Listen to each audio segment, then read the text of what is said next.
Good evening and welcome to El Dorado Bronco Baseball on a beautiful Chamber of Commerce-like night from El Dorado tonight. The Broncos look for three in a row to start the season as they entertain the Denver Cougars. Kurt Caden along with Avery Osen and a lot of lightning and thunder last night, Avery, and I'm not talking about after the game. During the game, the Broncos unloaded the heavy timber last night, and no more than Jonathan Schmitz with a 3-home run night. Yeah, 3 home runs for him, and Morgan Oliver coming in with his own home run, and 4-home run game for the Broncos last night, and Jonathan Schmitz. Schmitz was just tremendous, wasn't he? And his home runs, they were deep. They weren't just barely over the fence. They were clearing the fence by 20, 30 feet. And Morgan Oliver continues his good hitting, Avery, and his good hitting is being reflected by tonight's lineup. A lot of the same names for El Dorado, but we see that Oliver has moved up to the 3 spot. Sam Lane stays number 1. We'll run them all down here in a moment, but I think Oliver and Lane and those guys, Schmitz, I should say, they're all hot right now. So you want to move them up to the upper portion of the lineup. And you can't tell me that the Denver Cougars pitcher tonight, Kyle Vogt, doesn't know that they moved. And how about this 1-2 punch between Morgan Oliver batting third and Jonathan Schmitz in the 4-hole tonight. So very dangerous 1-2 punch for the Broncos. Another home game here tonight with Denver, on the road tomorrow at Hayesville before league play opens up with Derby here on Wednesday night. And so these games count, but again, you obviously always wanted to win your league, so a couple more tune-ups before league play for the Broncos. Yep, and they look to continue on their success the past 2 games and scoring 8 runs in both of them. Some other highlights from last night. We saw the Broncos fall behind 4-0. It's the second game they've fallen down. They were trailed 7-2 to Hayesville here Friday night. They trailed 4-0 last night. But this team continues to fight, and really what I think early on in just the 2 games we've seen, Avery, this is a team that does not give up, and they continue to battle, and they take advantage of what the other team gives them, which is a real good sign. It is a good sign that these guys won't give up, and like you said, being down in the first 2 games and coming back really shows that they won't not put themselves in a position to not come back, and they've showed that they are good comeback players. Let's take a look at the lineup tonight for Denver. They are the visiting team. We'll give you their batting lineup, and then we'll have Avery run down the positions for Denver. Denver will lead off with it's Hunter Brown, who batted 9th last night, the center fielder. He'll bat first. Jaron Donato will bat second. Evan Kaler, the first baseman, batting third. Mac Crispino will bat fourth. And Skylar Rath, we did not see him last night. He will bat fifth, playing right field. The designated hitter, last night's third baseman, is Dane Berman. Batting seventh, the shortstop, Louis Carafilio. Batting eighth, the left fielder, Travis Pete. Batting ninth, the catcher, Ryan Darrow. And pitching tonight for Denver is Kyle Vogt. We're going to have the national anthem before Avery runs down the positions for the Broncos here tonight.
national anthem here from McDonald Stadium. Well, we ran down the Denver Cougars batting order.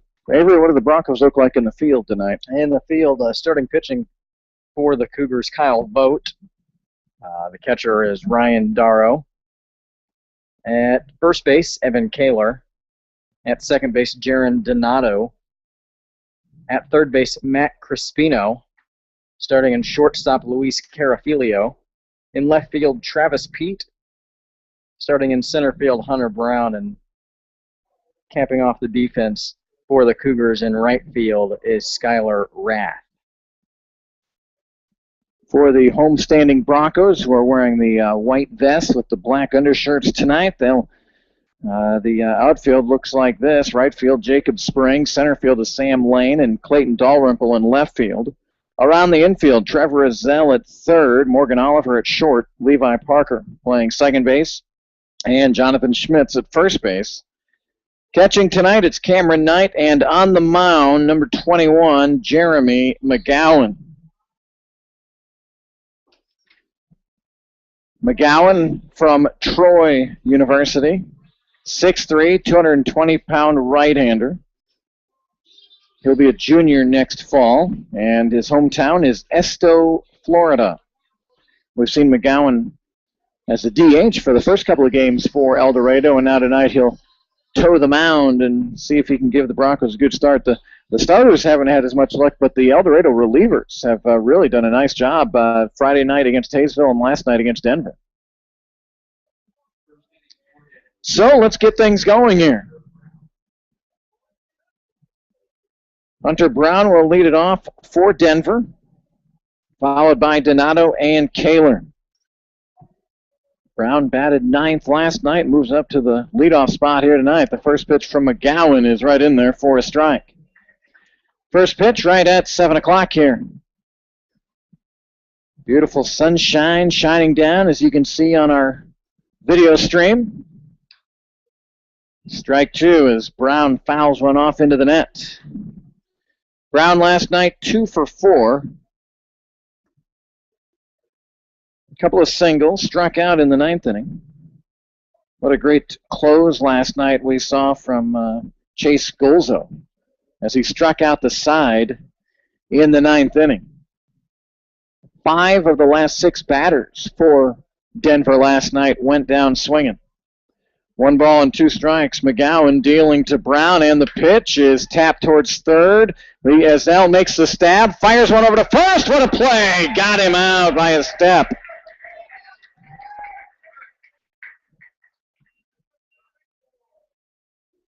We talked about Azell. I know last night. There's not a play I don't think this kid doesn't think he can make, and that he really had to range. I thought actually I was going more towards him at third. It actually was more in the hole at short, but he took it, stumbled a bit, but slung and dealt a strike over to first base. Yeah, and a good pick there from first baseman Jonathan Schmitz. So 1 down, and the batter is Jaron Donato, who fouls off the first pitch from McGowan. Last night Slaughter, and tonight McGowan early on, really pounding the strike zone. 0-1 to Donato, and off speed, and he's way out in front, strike 2. Donato was 2 for 4 last night, scored a run. Denver in uniforms that Gary doing stats appreciates, we on the air appreciate. We can actually read their numbers tonight very clearly. Last night the camouflage uniforms did their job because they camouflaged their numbers nicely. 1 ball, 2 strikes to Donato, and just missing may have been a little bit low. 2 balls and 2 strikes.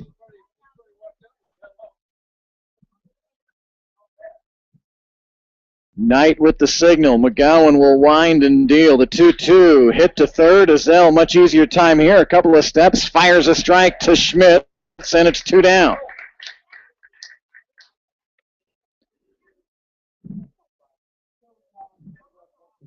We have enjoyed all of your comments early on. Can please keep them coming. Let us know where you might be listening from. And we hope you're finding it easy to find. We post the link to each game on the El Dorado Bronco Facebook page. As Evan Kaler fouls off the first pitch, Schmitz gives it a look. He'll run out of room.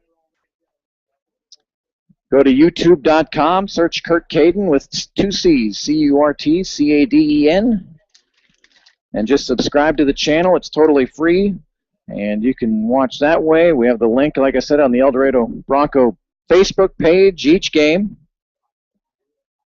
No balls and a strike to Evan Kaler, and a strike on the outside corner. Our email address, cadenbroadcasting@gmail.com. Feel free to drop us a note each night. We don't mind at all. Curveball, strike 3, looking, and that will end the inning. And a nice start for McGowan. No runs, no hits, no errors, and nobody left. We are through with half an inning. Denver 0 and El Dorado coming to bat.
And welcome back to McDonald Stadium. Kurt Caden along with Avery Osen with Bronco baseball tonight on a beautiful Monday night from El Dorado. Denver goes 1-2-3 in the top half of the first, and El Dorado now coming to bat. And the batting lineup looks like this for Chad Gerwick tonight. Sam Lane will lead off. Clayton Dalrymple batting second. Morgan Oliver has moved up to the number 3 slot. Last night's big bomber, Jonathan Schmitz, 3 home runs last night. He'll bat 4th. Jacob Spring moves down a spot to the number 5 slot. He'll bat 5th. Cameron Knight in the 6 hole. Trevor Azell will bat 7th. Landon Bush, the designated hitter, batting 8th. And Levi Park.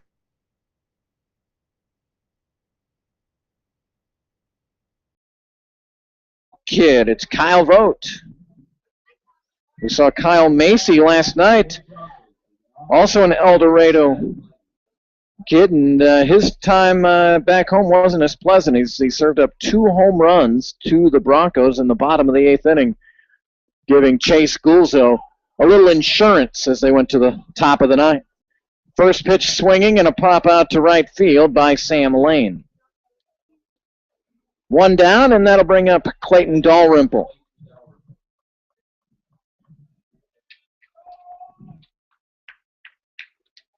Dalrymple at batting .420 the year, 3 out of 7. Clayton had one of the many unusual plays last night. You might remember he tagged from second to third. He beat the throw, and the third baseman bobbled the ball. It went to the ground. Dalrymple showed off his soccer skills as he kicked it away and scampered home, but he was called out for interference. But it was a play that you don't see very often. No balls and a strike to Dalrymple, and a curveball just missed. 1 ball, 1 strike. Oliver will be next.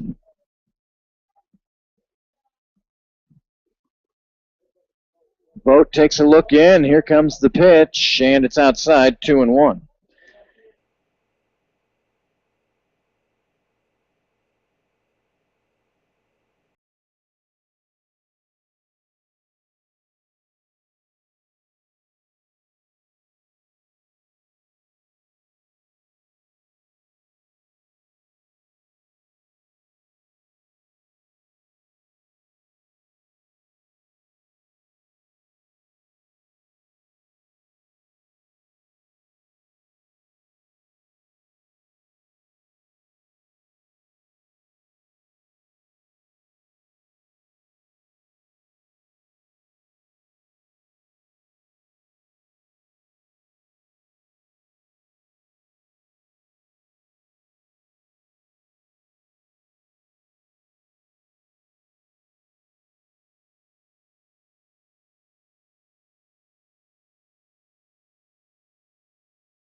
delayed the game for a little bit as he got worked on by the trainers from Susan B. Allen Memorial Hospital here in El Dorado, and Oliver came back and seemed to be fine because he homered in the 8th inning.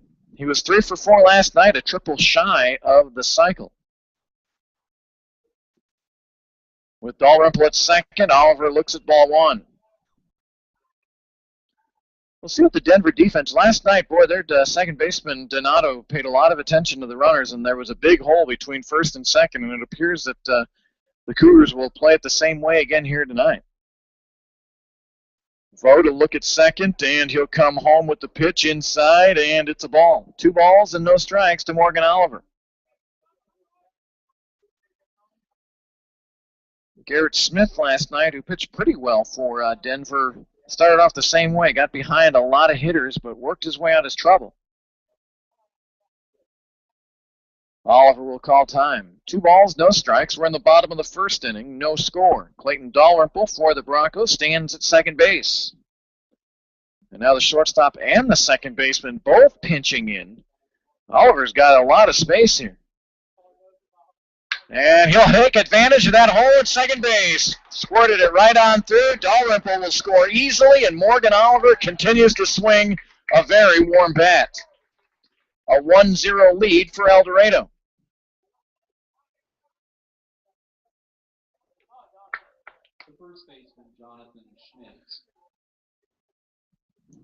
So from Tarleton State, Jonathan Schmidt coming up. All he did last night was go 3 for 4 with 3 home runs, 4 RBIs, 3 runs.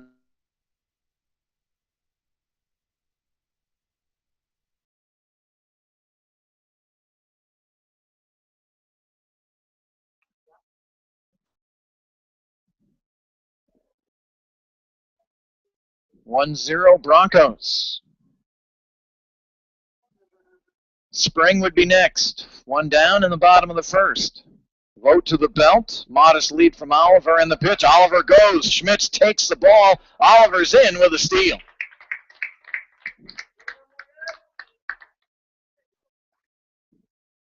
Stolen base for Oliver puts him in scoring position for Jonathan Schmitz as he looks at a 1-ball, 1-strike count.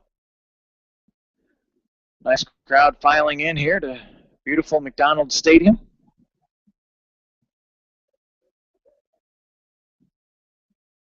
And now Carafilio at short stays away from the runner Oliver, and Schmitz with a mighty whack, but he hits it into foul territory, a mile high, and a tough play, and the ball falls foul. Evan Kaler tried to go over the shoulder and really got twisted around and made a good effort, but could not haul it in. So just a strike on Schmitz there. It'll be 1 ball and 2 strikes.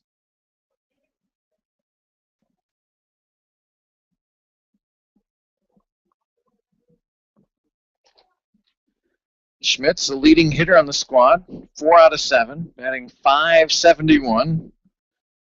Big thanks to Gary with all the stats here. He promised us stats tonight, and he came through.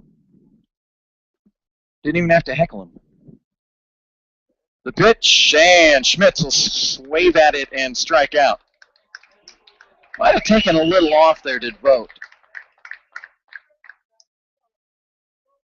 So 2 down, and Jacob Spring will come to the plate.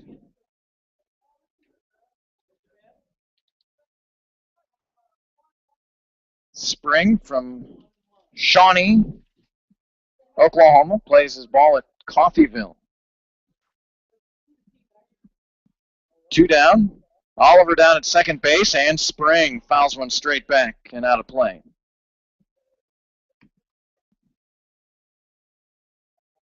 Home game Wednesday night for the Broncos against Derby. Trip to Wellington Thursday, and then a 3-game weekend series with Hayes here from El Dorado. Oliver off a second to pitch, and Spring fouls it, lost his bat as it sails over the third base coach. And it's strike 2.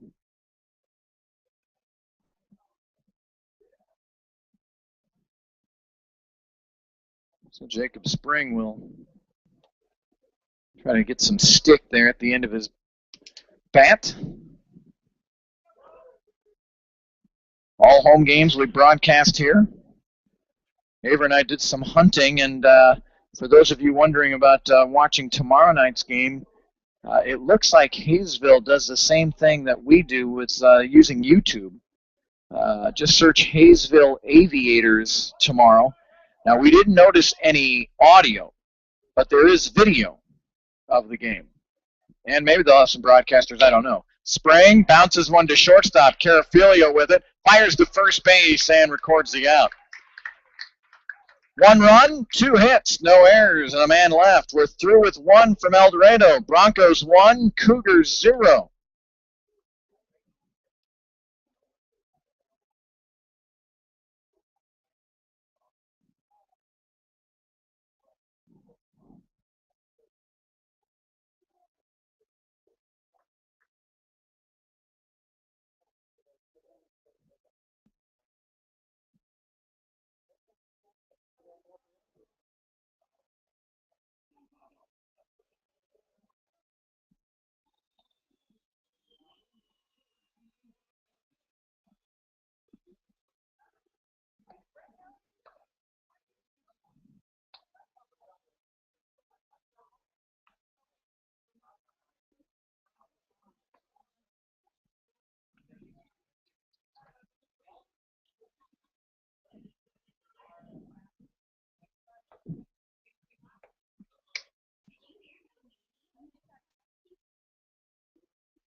Welcome back to McDonald Stadium. 1 inning in the books. Game 2 with the Broncos here.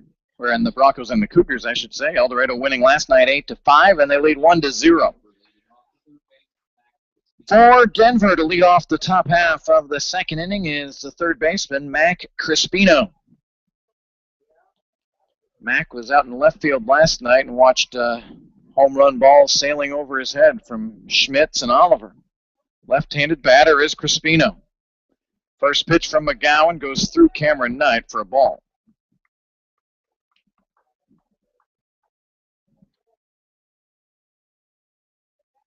Crispino from Avon, Connecticut. Slaps one to left field. Fair ball, and it's into the corner. Extra bases for Crispino.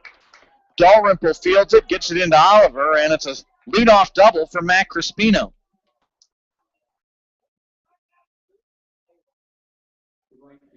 So our first look in this 2-game series at Skylar Rath. Rath up from my old stomping grounds, kind of, in Wisconsin, Beloit, Wisconsin. That's in the southern part of the state. Plays at Marian University in Wisconsin.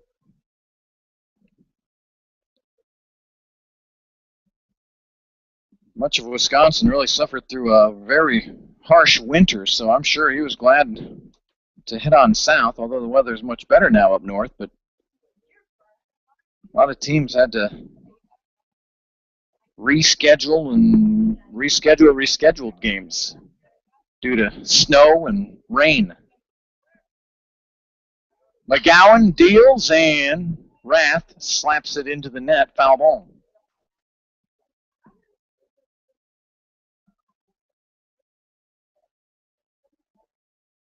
One to 0 El Dorado. We're in the top of the second inning. McGowan, a look at second, and the pitch, and right down the middle for strike 2.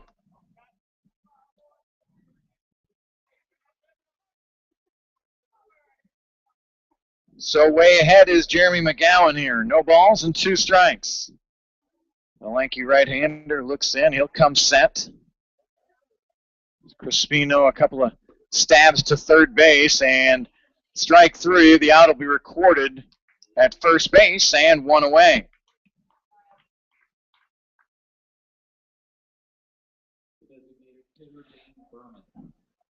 So still at second base is Matt Crispino, as Dane Berman, the designated hitter tonight for Denver, comes to the plate. Right-handed batter is Berman. Now Parker pays a little more attention to Crispino over at second base. And the pitch from McGowan is right in there for a strike.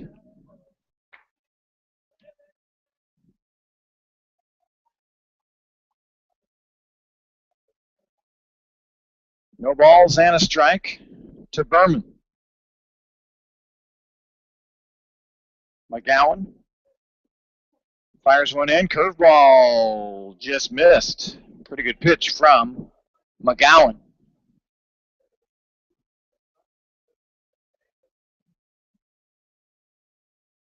One ball, one strike, one away here in the top of the second. El Dorado scored in the bottom of the first inning, an RBI single from Morgan Oliver. Here's another curve, and the umpire looked like he was going to call it a strike, but he calls it a ball. 2 balls and a strike to Berman. Carafilio on deck for Denver. Cougars in the black jerseys with the, that looks like gray pants. McGowan's pitch popped up, and Schmitz has a play here in foul territory. He'll haul it in, and Berman wanted to slam that bat into the turf here. Frustrated that he not only didn't advance the runner, but popped out harmlessly. And now Carafilio up after a leadoff double by Crispino, a strikeout and a pop-up. Carafilio was 1 for 3 last night at a sacrifice bunt, and a couple of RBIs for Carafilio. McGowan's pitch, stroke to left.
And welcome back here to El Dorado. The Broncos leading the Denver Cougars by a score of 1-0. El Dorado ready to bring up Cameron Knight, Trevor Ezell, and Landon Bush. Broncos leading 1-0 after Clayton Dalrymple doubled in the first inning and Morgan Oliver brought him home with a single.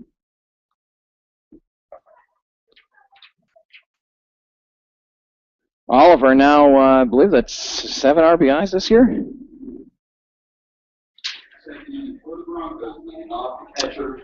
David, did you know that on this day in 1935, Babe Ruth retired from baseball?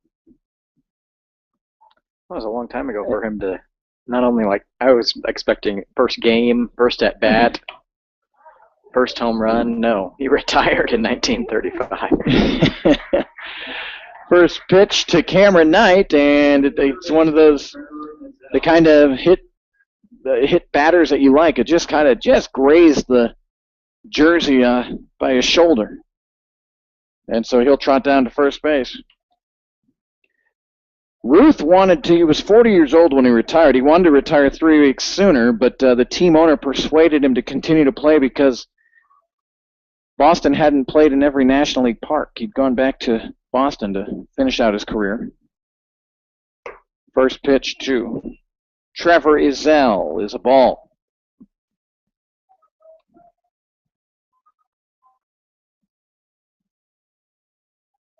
One ball, no strikes to Ezell. And the pitch just off the plate, 2-0. And then 6 years later on this day, so Ruth retires in 1935, and 1941 on this day, Lou Gehrig died.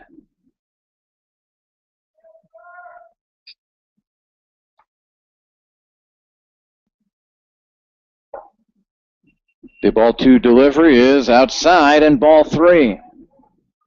And he died exactly 16 years to the day to entering the starting lineup for the Yankees. And ball 4. So a hit batsman and now an Azal walk. And El Dorado's got something going here. In the bottom of the second, Landon Bush, the designated hitter, coming up. Bush, we saw him pitch on Friday night. He is from Brookings, South Dakota, plays at Kansas State University. We haven't seen him really at the plate yet. And he's looking to swing here, and a nice pitch to lead off this at bat, a strike for Kyle Vogt.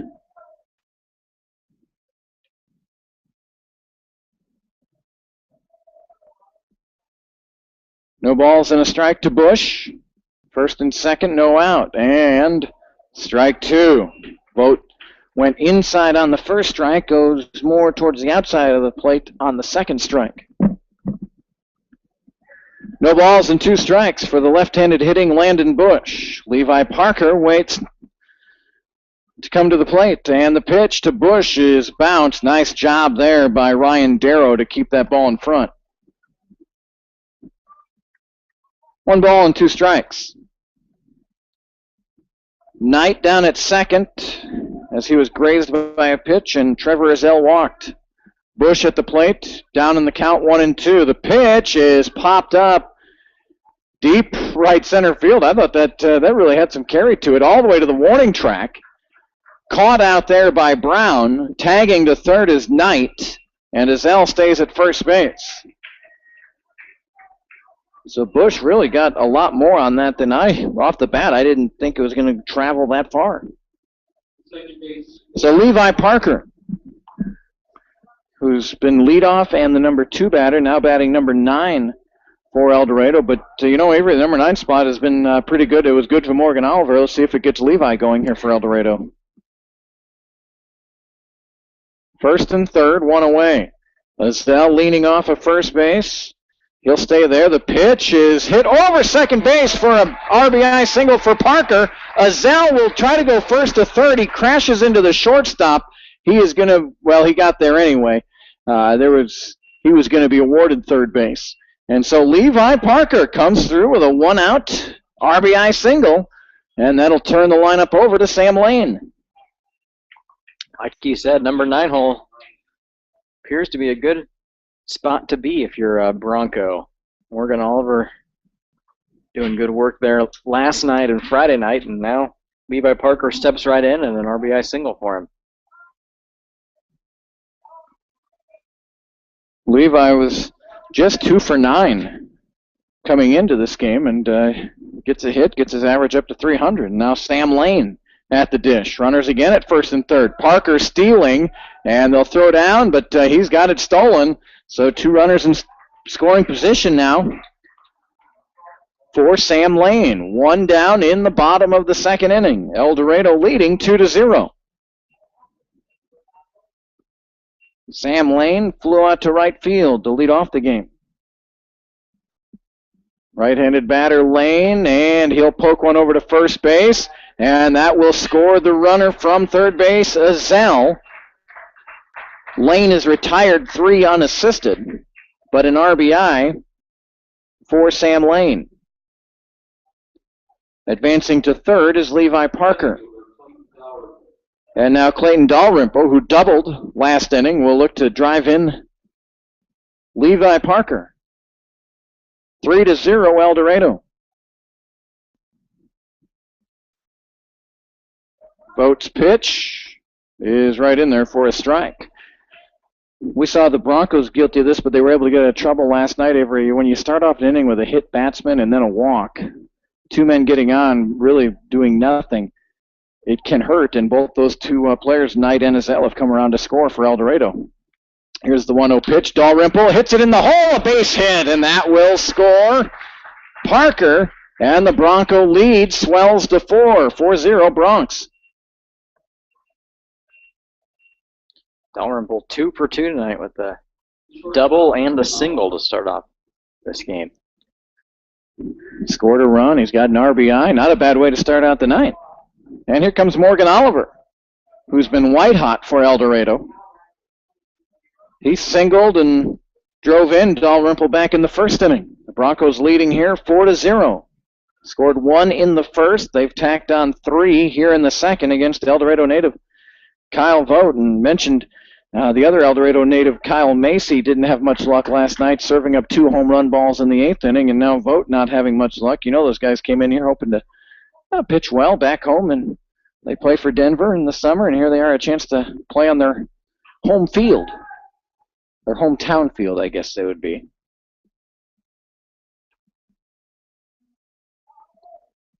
"4-0 Broncos."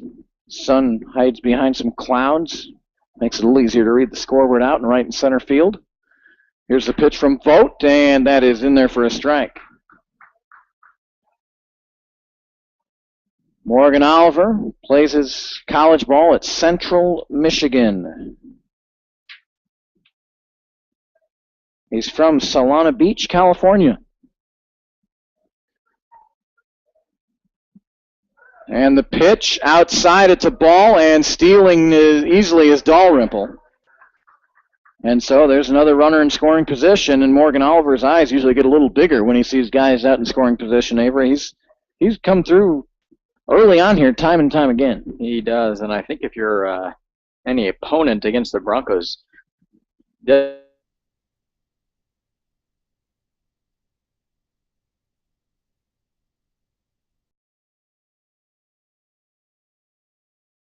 so off a second is Dalrymple as Oliver looks at ball 2. 2 balls and a strike to Morgan Oliver. 2 down here in the bottom of the second inning. El Dorado's already plated 3. They lead 4-0.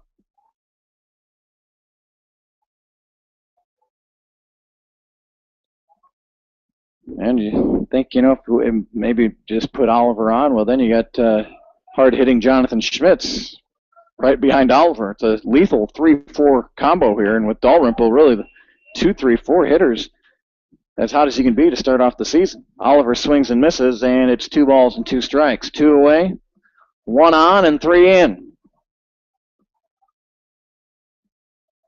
Vogt with the pitch, and it bounces, and a nice job by Darrow to keep it in front, and the count runs full. 3 balls, 2 strikes. No activity yet in the Denver bullpen. So a full count here to Morgan Oliver. He settles in, and the pitch, and Oliver pops it straight back out of play.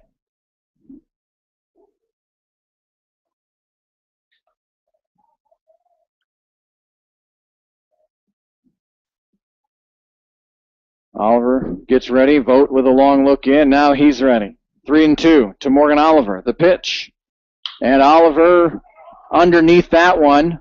And drifting back is the second baseman, Dorado, and he'll make the catch to end the second inning. But very profitable for El Dorado, taking advantage of a hit batsman and a walk. They score 3 times off of 2 hits, no errors. 1 man left on base. We're through 2. El Dorado 4, Denver 0. More coming up here from McDonald Stadium in a moment. You're listening to El Dorado Bronco Baseball.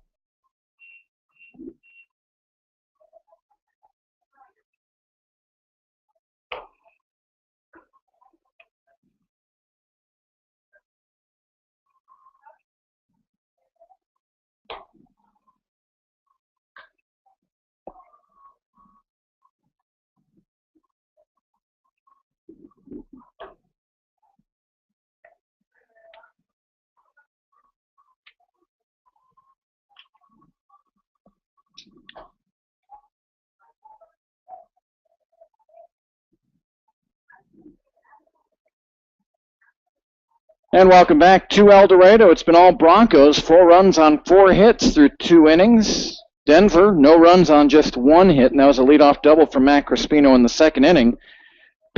Travis Pete, Ryan Darrow, and Hunter Brown do up this inning for Denver, and we'll send it over to Avery Osen. Yeah, and they are the 8, 9, and 1 hole hitters for the Cougars.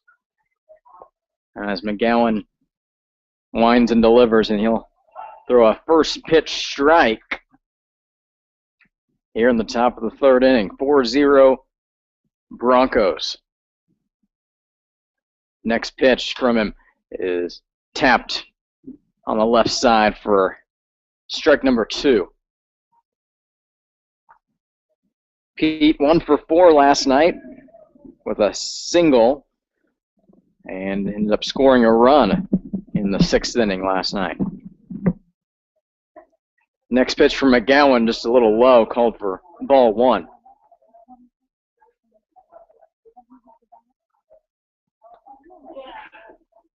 McGowan ready to throw one again, and he throws one and it hits the turf. Good scoop from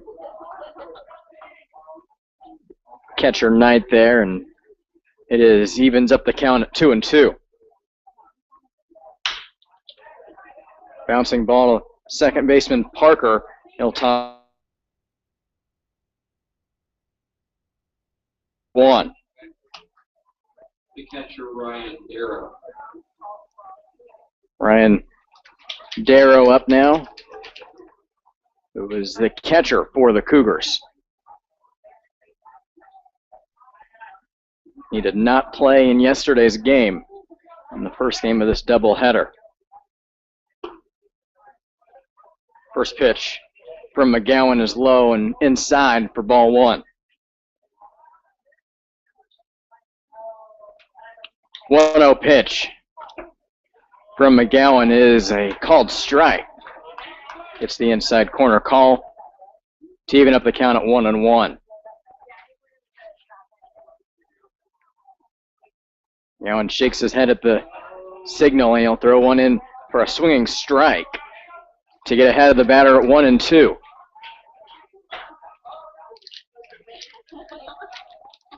Righty on righty matchup. The throw from McGowan is high and got Darrow swinging at a ball, and that is out number 2.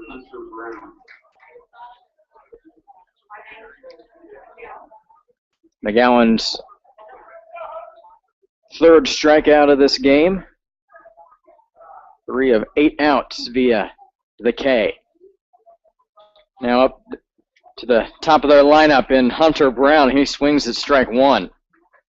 He grounded out to third baseman Trevor Azell in the first inning.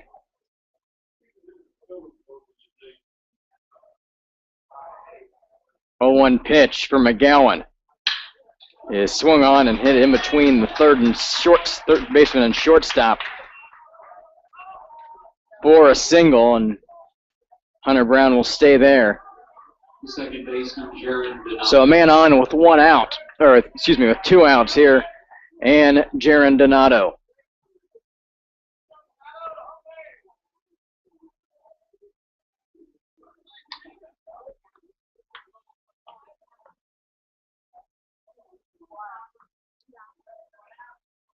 First pitch of this at bat from McGowan. Swung on and for strike 1. McGowan taking a little extra look over at Hunter Brown at first, maybe thinking there might be something up there.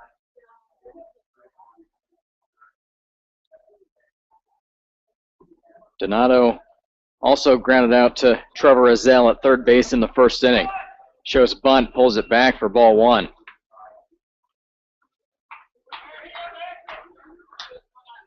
Donato 2 for 4 last night, 2 singles and a run scored.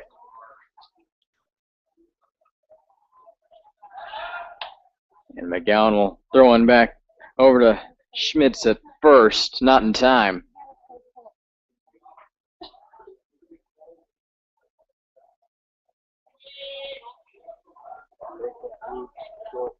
McGowan, extra look over at first base, now throws one. Ball lifted to right field, and it's caught by Jacob Spring. And that retires the top of the third. Going to the bottom of the third. El Dorado leads by 4. More El Dorado Broncos baseball coming up.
Back here at McDonald's Stadium, the Broncos lead 4-0, and comes up the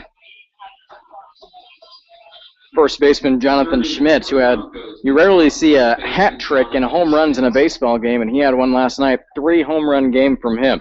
First inning he struck out, though, in this one. First pitch from Bo, just a little low, called for ball 1.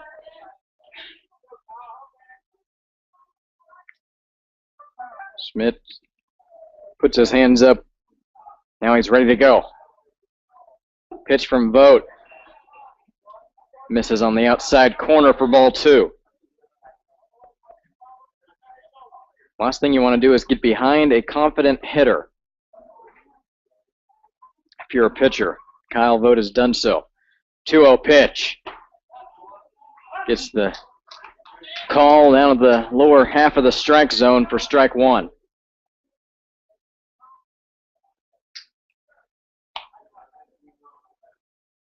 Jacob Spring due up next for the Broncos as Vogt throws one inside for ball 3.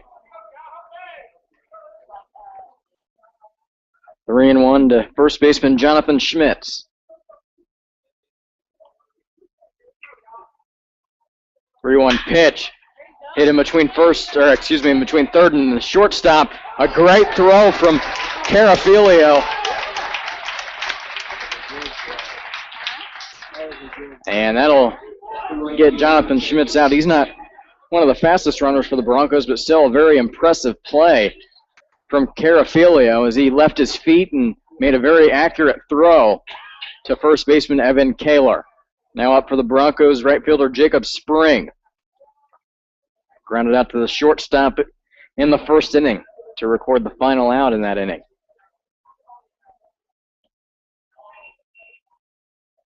First pitch from Vogt is low into the turf for ball 1.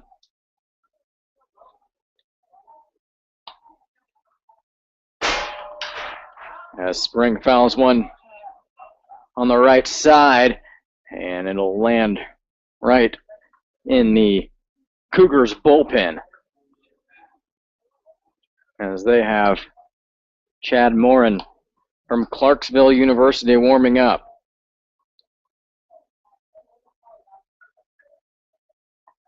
Spring steps in, 1-1 pitch, 1 out here in the bottom of the third inning. Vogt's throw, off speed, grounds to third, and not a great throw. Somehow Evan Kaler, a good play by him to keep his foot on the bag as he dove to catch that ball. A throw from Matt Crispino to record the second out of this inning. And now up the catcher Cameron Knight. He was hit by a pitch in the second inning.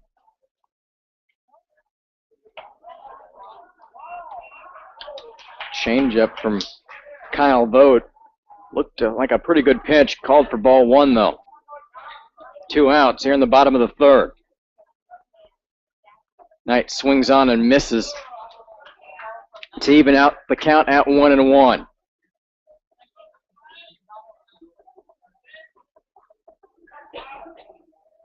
Cameron Knight 0 for 3 last night.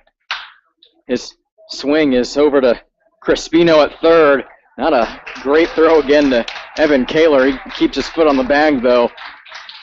And they get out of the bottom of the third. And the Broncos coming back out for the top of the fourth. Broncos lead 4-0. Top of the fourth coming up.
Broncos playing their third of 3 straight home games. They will head to Hayesville tomorrow night, but for right now, a 4-0 lead on the Denver Cougars in this second game of this short 2-game series.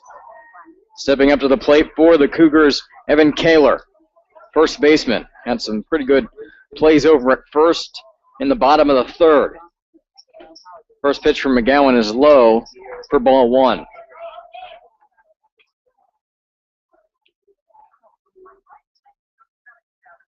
Kaler struck out in the first inning as he fouls one back off the screen to even up the count at 1-1. Last night, Kaler had a pretty good game, 3 for 4. All 3 being singles. As he'll foul one off to the right side once again.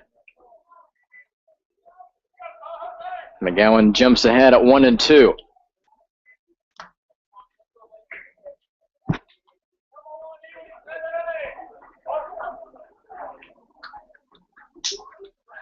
Smith delivers the 1-2 pitch. And it is fouled right at the first base coach. He had to jump out of the way there. Maybe it looks like a player over there. It looks like Kyle Macy, the starting pitcher from last night, jumping out of the way. The 1-2 pitch is swung on to left field. Dalrymple runs, and he catches one over his shoulder for out number 1. The third baseman, Matt Crispino.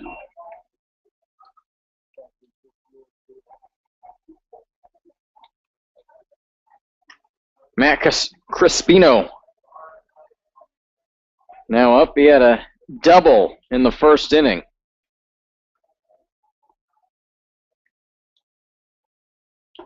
As he swings at strike 1 on the outside corner of the plate.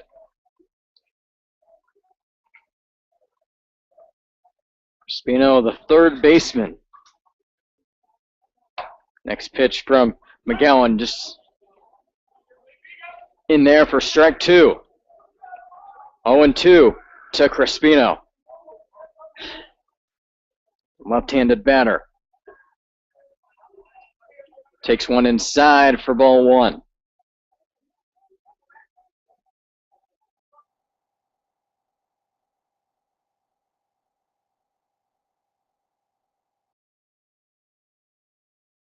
And he'll swing at strike 3 to record the second out of this inning. Kyler Rath, who we did not see last night,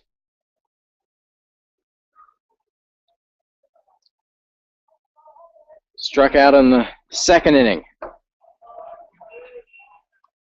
McGowan delivers ball 1. 2 outs here in the top of the 4th inning. Broncos lead 4-0. The umpire calls time.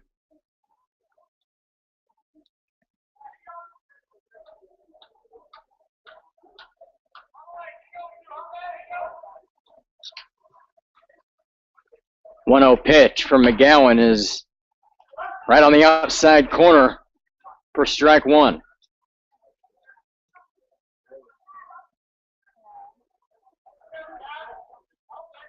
One pitch is swung on and missed.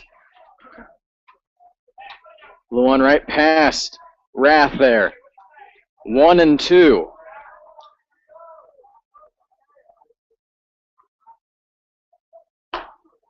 As McGowan delivers one outside for ball two. 2-2 count. 2 outs here in the top of the fourth.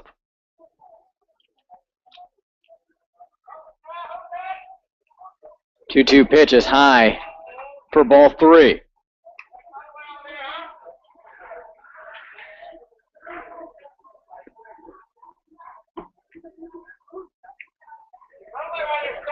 Three-two pitch from Jeremy. Shakes off a sign now. Delivers one home and it's fouled. Back behind us. And that'll keep the count at 3-2.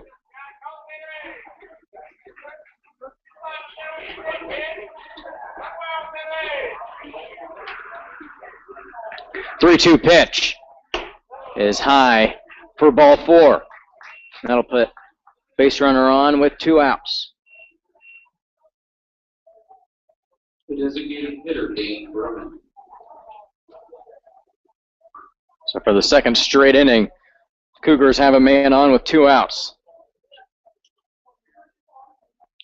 Dane Berman, the designated hitter, up, grounded out to the first baseman in the second inning as McGowan throws one over to first base, not in time to get Rath.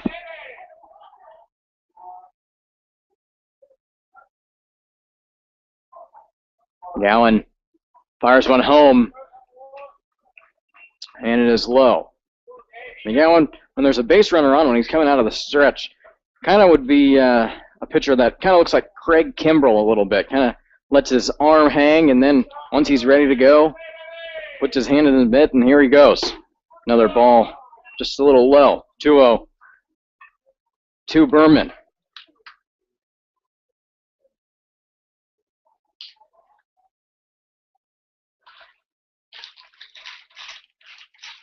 Two outs, man on first. And McGowan will hit Berman. So that'll put 2 guys on with 2 outs. The shortstop, Louis Carafilio. Brings up Luis Carafilio. He flied out to left field in the second inning.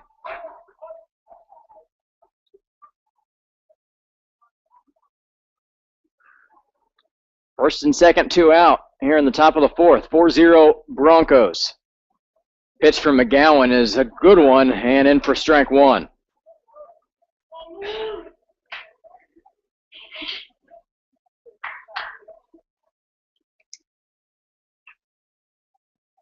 McGowan gets the sign from Knight.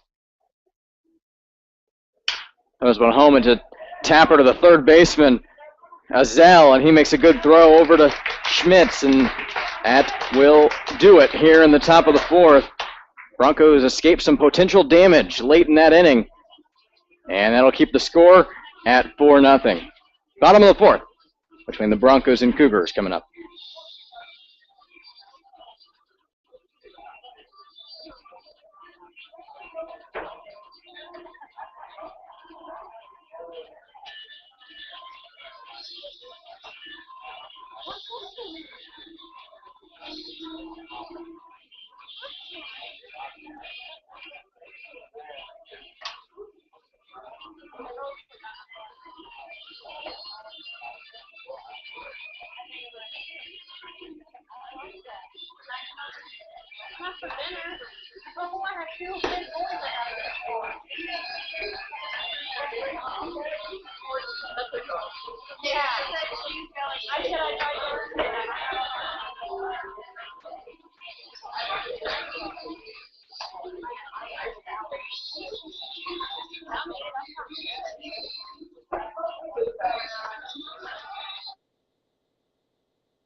Back here at McDonald Stadium, Broncos lead 4-0. Due up for the Broncos a 7-8-9 hole, starting with Trevor Azell, the third baseman who walked in the second inning, ended up scoring. First pitch from Vogt this inning is swung on and missed for strike one.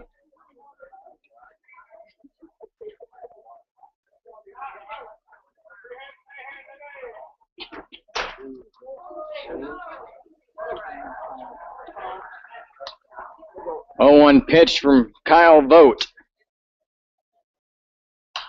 Swung on and fouled to the left side. And it looked like actually out of the stadium. Kyle Vogt gets ahead in this at-bat, 0-2.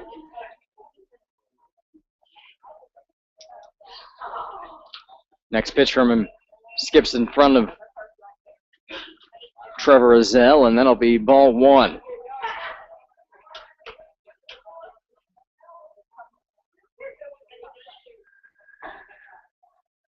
Right-handed pitch from Kyle Vogt. Curveball, and on the outside part of the plate, it hits the ground and is ball two.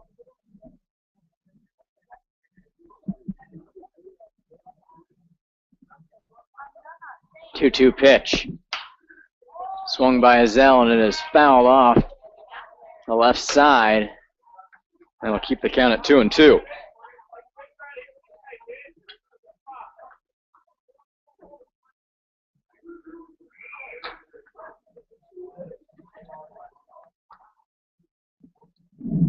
Two-two pitch.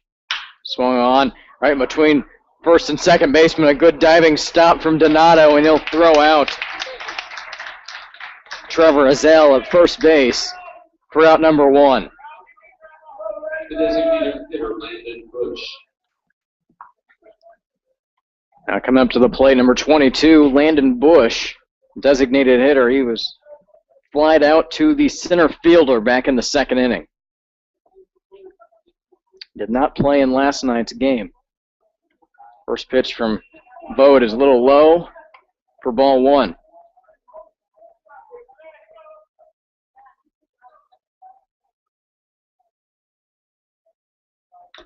Next pitch from Vogt is swung on and fouled. Back to the backstop.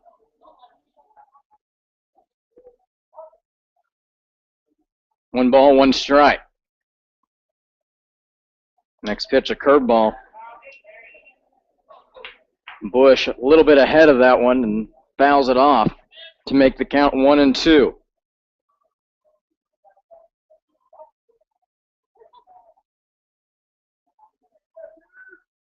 Next pitch from Vogt, a little low. Umpire doesn't give him the strike call, and it is 2-2.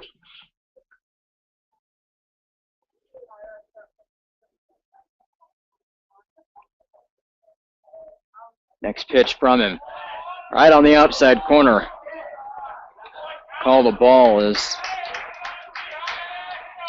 Ryan Darrow, the catcher, kind of held onto the ball for a couple seconds longer, waiting to see if umpire would bite on the strike call as Bush flies out to left field. That'll bring up the ninth hole batter, Levi Parker, which is the nine-hole batter, has been good so far for the Broncos. Going back to last night's game, Morgan Oliver, home run, 3 or 4 RBIs. Then Levi Parker starting it off in the second inning today with a single and ended up with a stolen base and a run.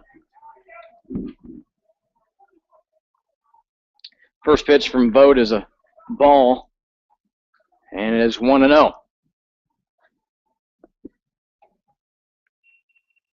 Curveball for Vogt, just a little high.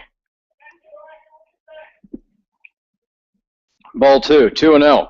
2 outs. Here in the bottom of the fourth inning, Broncos lead by 4. As a good hit from Levi Parker right in between the first baseman and second baseman, and 9-hole batter does it again. And Levi Parker. Solid single right between first and second there, Avery. And I don't know what it is with the 9-hole here for these Broncos, but it's been magical. If anyone might be struggling, they may find themselves in the 9-hole, and it's not a bad thing. 9-hole batters 5 for 6 in the last 2 games. As Vogt almost picked off Parker over at first. Levi gets back in time. A little bit of a lean towards second base there. Sam Lane up for the Broncos. He's 0 for 2. Back over to him, and he's going to get him this time.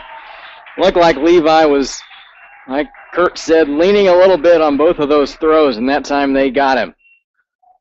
So as we complete 4, Broncos 4, Denver nothing. Coming up, top of the 5th, here at McDonald Stadium.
Broncos lead 4-0 here going into the top of the 5th.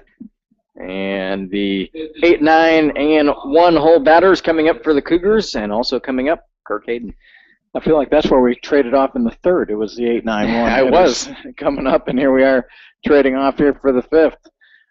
4-0 El Dorado. Jeremy McGowan back on the slab for the Broncos, and his first pitch is grounded to short. Couple of hops to Morgan Oliver. He'll fire over first, and 1 away. McGowan has been really good tonight. 3 strikeouts, just 1 walk. He did hit 1 batter. He's given up just 2 hits, and only twice has a runner reached second base. Crispino to lead off the 2nd inning, and then Rath, who walked in the 4th, advanced to second when Berman was hit by a pitch, but they have not had a runner get to 3rd. And like I said, just 2 hits to this point, and he'll lead off Ryan Darrow, the catcher, the number 9 hitter, with a strike. All the pitches seem to be working for McGowan right now. The fastball, the curveball. Here's a ground ball. A couple of hops out to Parker, who flips it over to Schmitz for an easy second out. We are moving along. I know Major League games, we usually say about an hour for every 3 innings is kind of what you can, the average. Well, we're almost through 4.5 here, and we've played just a little over an hour. El Dorado on the rail here, 4-0. They scored 1 in the 1st inning and 3 in the 2nd. And the leadoff batter, Hunter Brown, 1 for 2 tonight. Ground out to 3rd and a 2-out single in the 3rd inning. Both these pitchers have been in ready and locked position as a ball 1 pitch is a strike, 1 ball, 1 strike. Both McGowan and Vogt, really quick workers. They get the ball, they are ready to go as the batter steps into the box, and they start going just as the batter is ready to go. And the little slide piece there just off the plate, ball 2. 2 balls, 1 strike, 2 outs, top of the 5th inning. Clouds have kind of shifted out. Nice sunshine beating down on the stadium. Here's a slow roller towards short. Azell picks it off in front and throws out Brown. 3 up, 3 down. 3 ground outs. 1 to Oliver, 1 to Azell, and 1 to Parker. We're halfway through. El Dorado leads 4-0. We'll be back in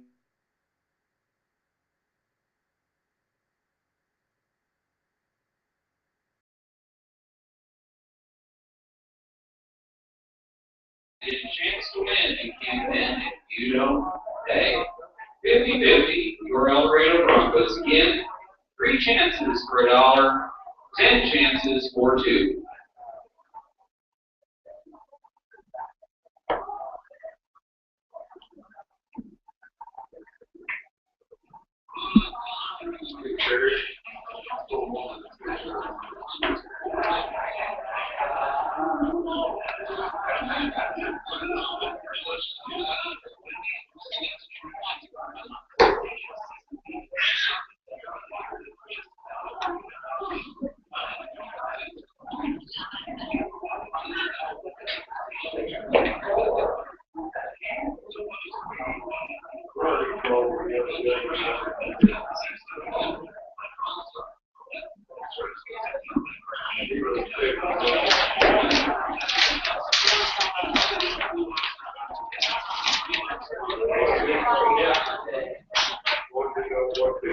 And welcome back. We enter the bottom of the 5th inning. The Broncos leading the Cougars 4-0. Of course, no lead is safe. El Dorado has found that out. They've been on the trailing end of a 7-2 game Friday night and a 4-0 game last night and come back to win both games. So you never know in this crazy game. You just got to keep adding on if you can and try to keep your opponent lifeless.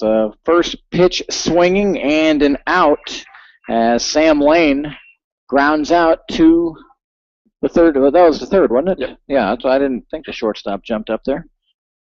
Left fielder, Clayton Dalrymple. So that'll bring up Clayton Dalrymple. Clayton's had a good night, but we haven't seen him since the 2nd inning. 2 for 2, 1 run scored, 1 RBI. He's got a stolen base as well. Busy night so far for Clayton Dalrymple. Plays his ball at Kansas State University. Well, McGowan's been really good through 5, but Joe Kennedy right now is up in the El Dorado bullpen. And Dalrymple looks at the first pitch strike. And Kyle Vogt, Avery, has really settled in after a rough beginning. Gave up 4 runs in the first 2 innings, but he looks a lot more comfortable as he delivers an 0-1 pitch in for strike 2. Good bounce back by him, I think, here the last couple innings. Yep, he's retired the last 8 batters, including, actually, he's retired the last 7 of 8. Levi Parker got a single back in the 4th inning. But almost all of them via the ground ball. Of course, Parker, you mentioned that single, but then Vogt took care of business and picked him off of first base. 1 down here in the bottom of the 5th, and the pitch to Dalrymple. He waits on the curveball. Diving stab made by Crispino. Fires to first, and unable to scoop it was Kaler. And that's got to be a base hit for Clayton Dalrymple, but an excellent play. Very great attempt there by Matt Crispino and Evan Kaler. Great job there by Dalrymple. Just waited on his back foot on that slow curveball coming in, and then he belted it down the line. But Crispino made a terrific diving stab, fired it over to first, and gave Kaler a chance at it, but was unable to pick it. So Morgan Oliver comes up. Oliver 1 for 2 with an RBI and a stolen base. Dalrymple off of first, and you know he wants to go, but wasn't leaning so much there for Chad Gerwick's team.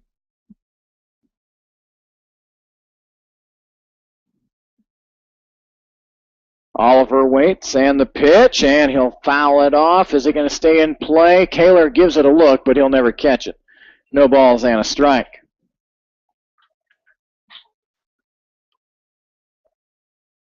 Of course, baseball has changed so much with relief pitching and whatnot. In 1891, Reds pitcher Charlie Radbourn earned his 300th victory. Radbourn finished his career pitching 497 starts, and he finished 484 of those games. Only 13 times did he not finish a game in 497 starts. You would never see that now. Dalrymple dives back to first as Vogt keeps a close eye on him. Of course, this day, just specialty guys out of the bullpen is really the norm anymore. Dalrymple, good lead, and he goes. Here's a curveball in. That's a strike to Oliver, and Darrow had no chance on Dalrymple.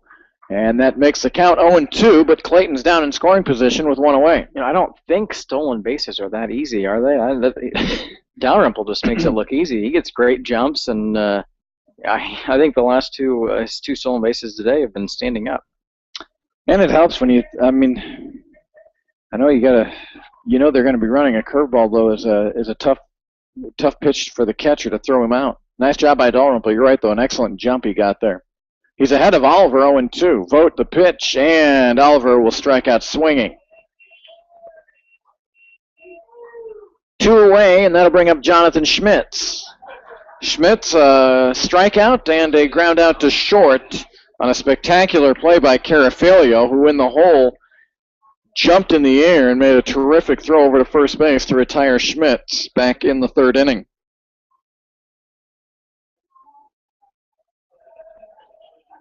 Two down here in the bottom of the 5th. El Dorado 4, Denver 0. The pitch, and that's in there for a strike.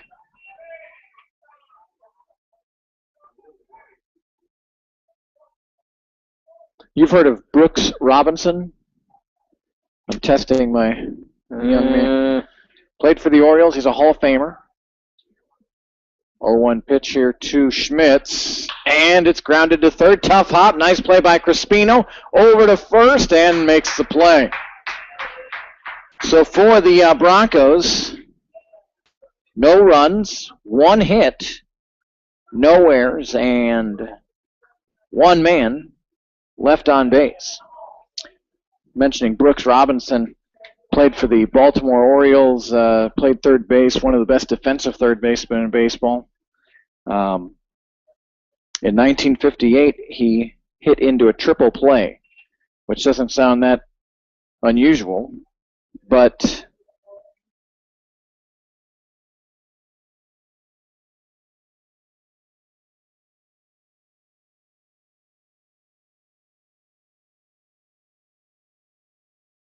I could see that, but so anyway, just checking over some things that on this day in baseball history. Another mentioned Babe Ruth retiring and Joe Gehrig passing away, 2 legends of the game. Another legend back in 1987, Ken Griffey Jr. was drafted. You have heard of him. He was drafted number 1 on this day in 1987. To Seattle? Or is he to Seattle, yeah. And more draft, of course, June 5th through the 7th will be the Major League Draft. So just in a few days, we'll have a Major League Draft. But in 1999, the then Tampa Bay Devil Rays selected North Carolina high school star Josh Hamilton as their top pick. Yeah, that was one of those. I don't know. He's a great player. wasn't great with the Rays, but it was brief too with the Rays because then he went to the Reds, and I think there were some other issues with that with that whole deal. And if you want to learn more about that, look him up. Adjusting to the major league lifestyle was a bit of an issue for Josh Hamilton, but when he turned it around, he's been really good since then, which we're glad to see. So we enter the top of the 6th inning. El Dorado 4, Denver 0. And back over to my partner, Avery Osen. Joe Canaday now pitching for the Broncos as Jaron Donato hits one down the third base line for a stand-up double. His first base hit of the game, and that'll bring up Evan Kaler. He's 0 for 2 tonight with the strikeout. So on the first pitch that Kennedy throws, Donato rips one down the third base line, and a good placed base hit.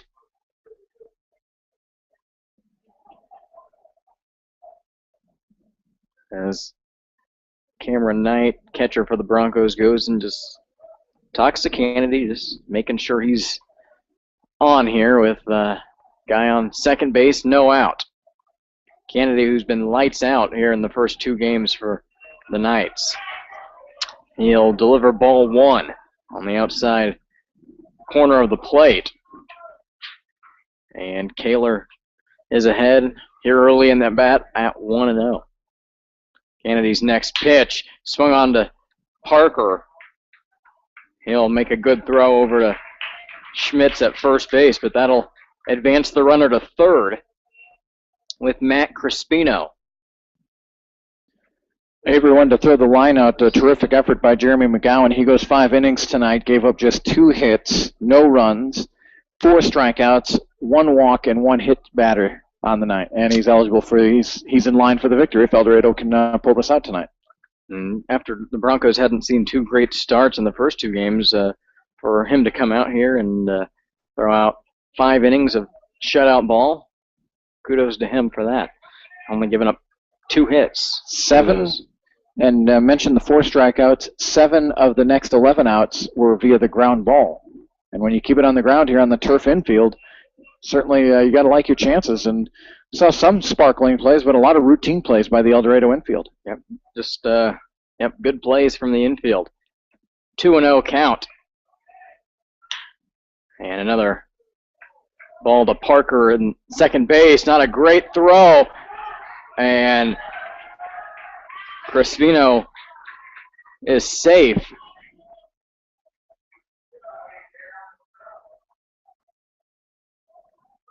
And they will check it at first, and the umpires collaborate and call him safe. So, got to be an error there on Parker. And that'll bring the first run across for the Cougars, and the Broncos still have the lead 4-1. 1 out here in the top of the 6th. I think you give Crispino an RBI there as well, because the runner, Donato, would have scored anyway. As Skylar Rath fouls one off the screen to start this at bat at 0-1. Skylar Rath, the right fielder, 0 for 1 tonight with a walk. Back in the 4th inning.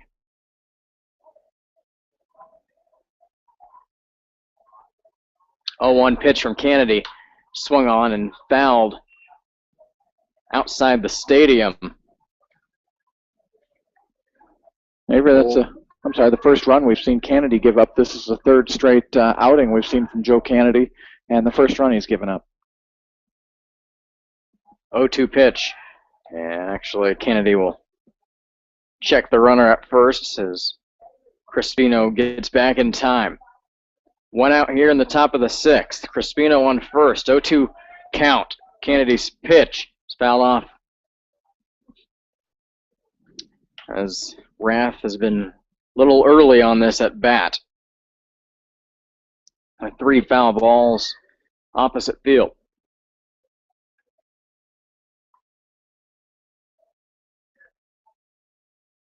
Rath steps into the box. 0-2 pitch from Kennedy. Outside, ball 1.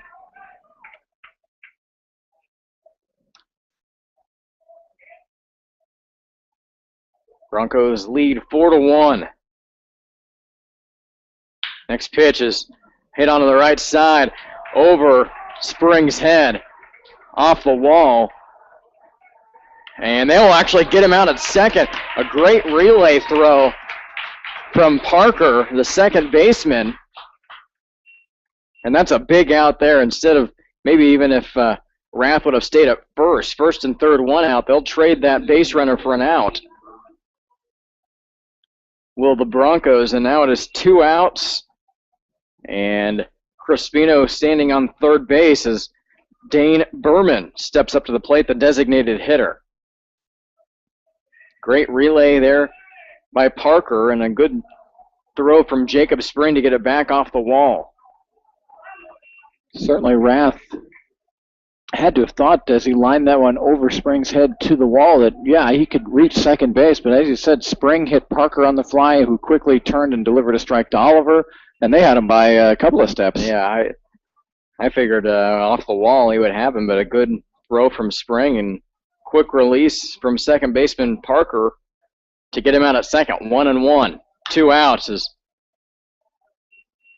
Berman hits one foul.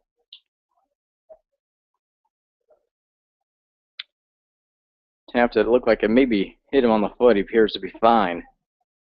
And Kennedy gets ahead at 1-2.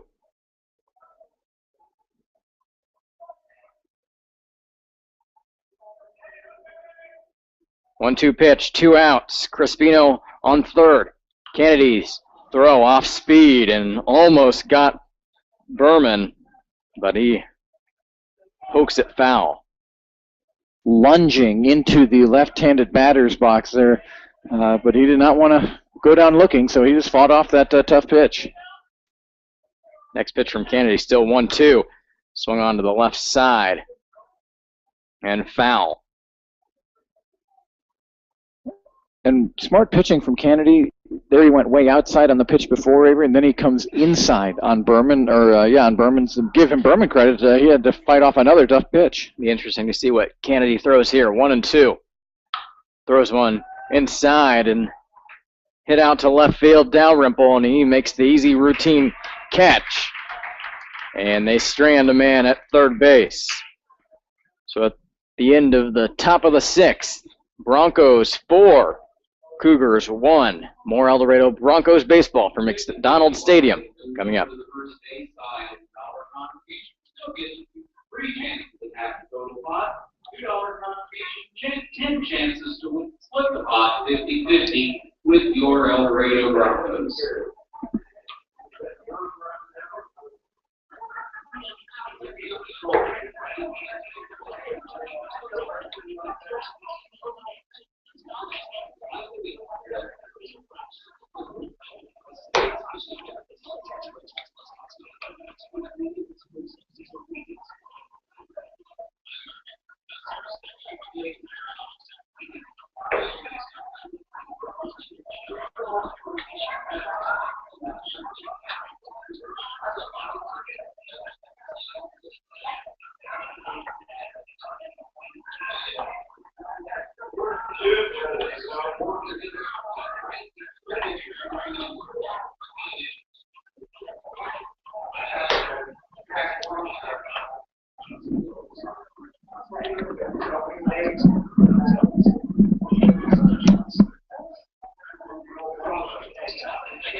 Two up for the Broncos this bottom of the 6th inning.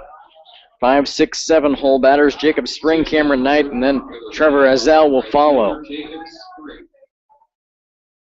Spring 0 for 2. Ground outs to third base and the shortstop. He'll open the bottom of the 6th. Kyle Vogt still on the hill for the Cougars. His first pitch is low. Called ball 1. 1-0 count to start this at bat. Vogt's next pitch. Swung on in between third and short, and it goes right under the glove of Carafilio for a single to start off this 6th inning. Bring up Cameron Knight. He's 0 for 1. Got hit by a pitch in the 2nd inning. Ended up scoring later in the inning.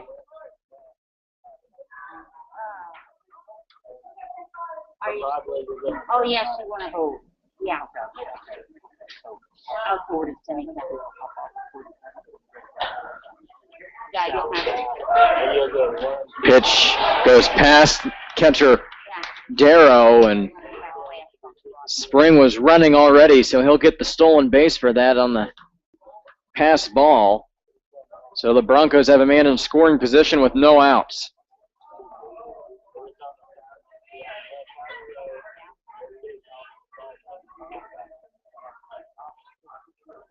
Cameron Knight steps in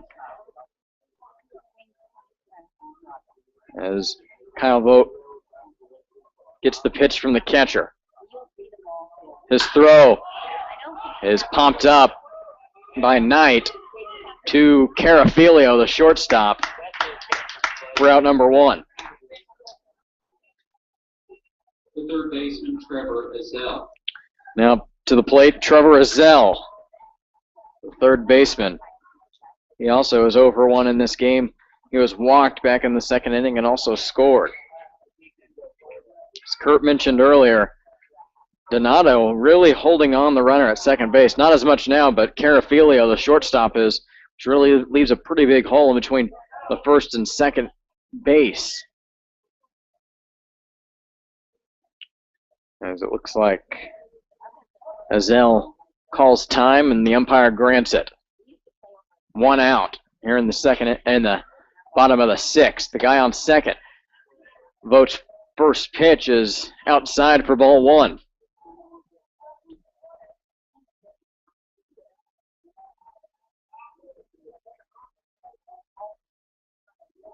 Next pitch from Vote.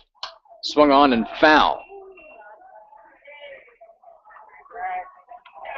Right over the screen here at McDonald's Stadium, and they went soaring into the crowd. 1-1 pitch from Vote.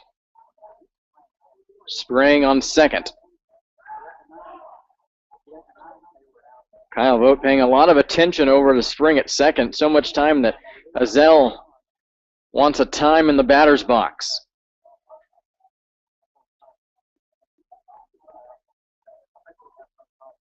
1-1 pitch from Vote. Low, hits the dirt as Azell puts his hand up telling Jacob Spring that the catcher has it not to advance. And Azell will go ahead in this at-bat at 2-1.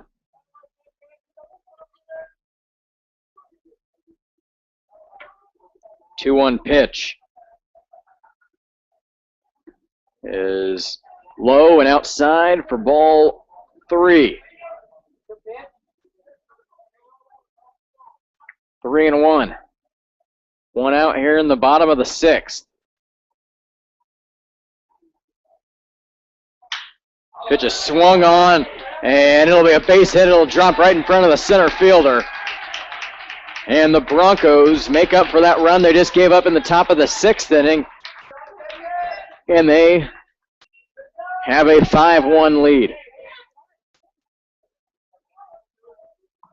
The designated hitter, Landon Bush. Stepping out of the plate, Landon Bush, the designated hitter. He's 0 for 2 tonight. Popped out to center field and popped out to left field in his 2 at-bats. He has Trevor Azell standing on first base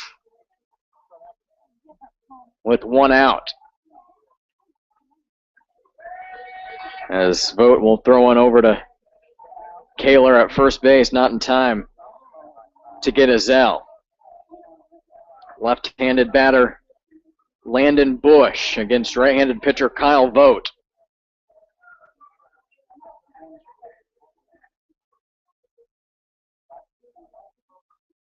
Pitch from Vote, he's going to throw it over to first again. Azell goes into the base standing up.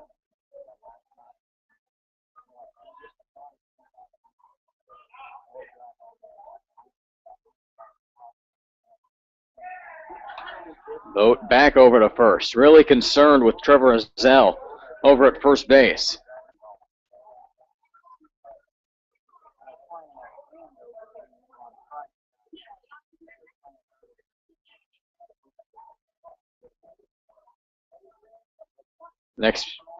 First pitch, this at bat is in for strike 1. Kind of left one hanging there, but not the pitch Landon Bush was looking for.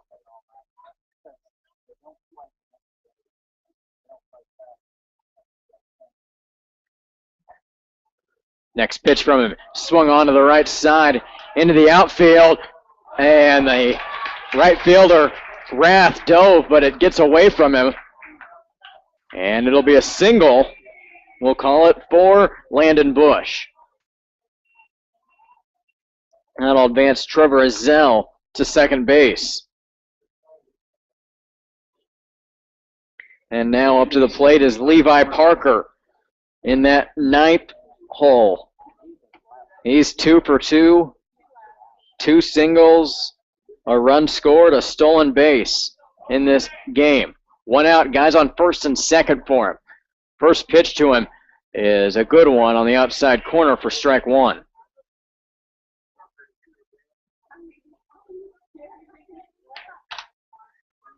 Trevor Azell on second, Landon Bush on first.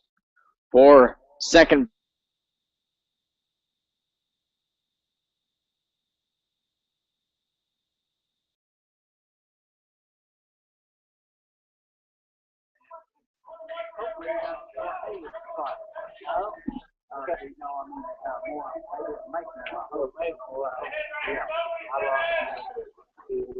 One pitch.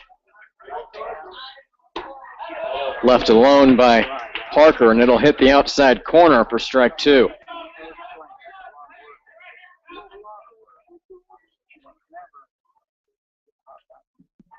One out here in the bottom of the 6th. 1-2 pitch from Vogt is left in the dirt, and it is 2-2. Didn't get away from the catcher. Good stop from him, Ryan Dorado.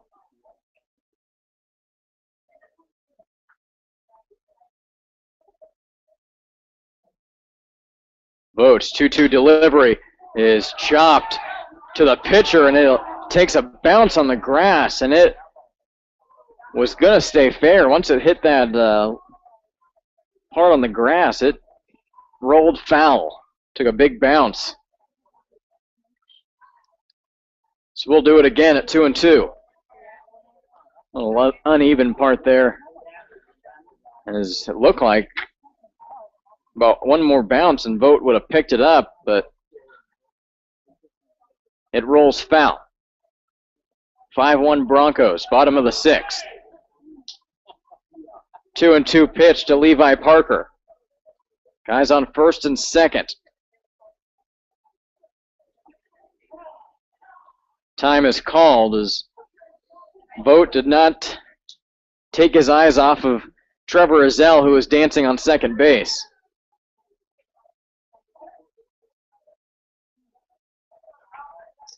Two-two pitch to number 2, Levi Parker. Swung on and missed. For out number 2. And that'll bring up leadoff hitter Sam Lane. He's 0 for 3 tonight. Has a chance for some redemption here. Guys on first and second. 2 outs. Trevor Ezell on second. Landon Bush on first. Right-handed pitch from Vogt is little outside for ball 1.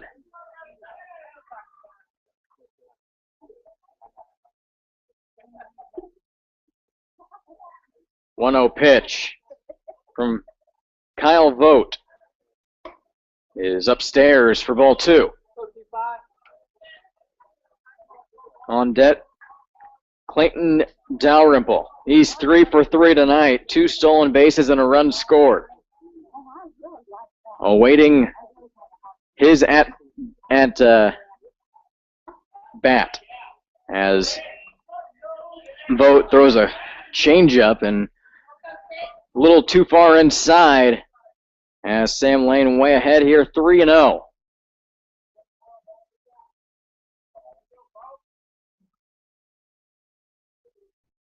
Next pitch from Vogt is high, and that'll send up Clayton Dalrymple with the bases loaded.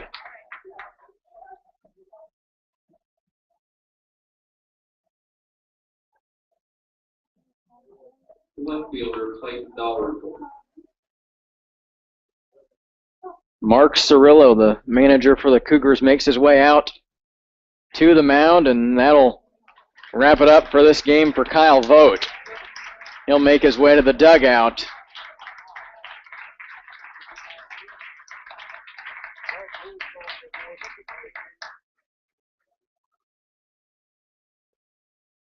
And as we get a number on the new Cougars pitcher, it looks like number 10, Chad Morin.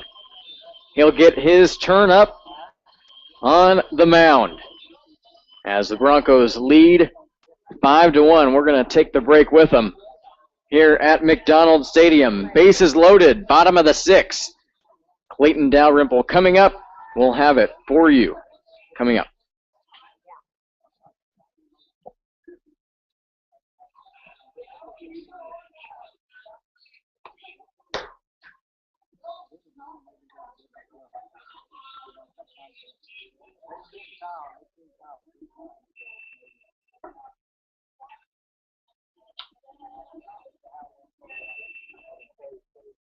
Your attention, please. We're now pitching number 10, Chad Moore.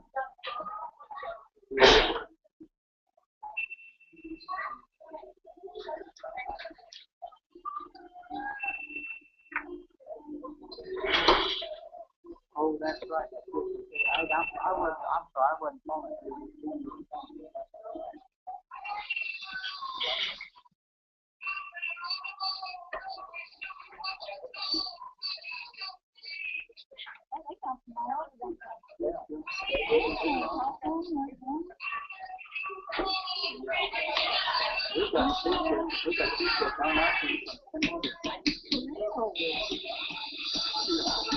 Last night we had that.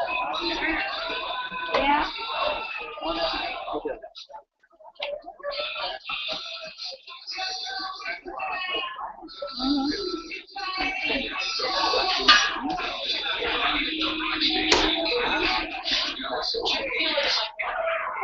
Chad Morin takes his final warm-up pitch, and we are about ready to go. Clayton Dalrymple up to bat with the bases loaded. He's 3 for 3 tonight. Trying to make it a very memorable night with the bases loaded and 2 outs here in the bottom of the 6th. Broncos already lead 5-1, trying to increase that.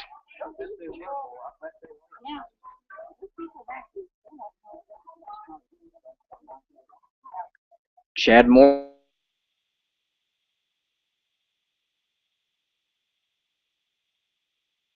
First pitch to Dalrymple. In there for strike 1. Across the belt. He gets ahead of Dalrymple here early at 0-1. 2 outs.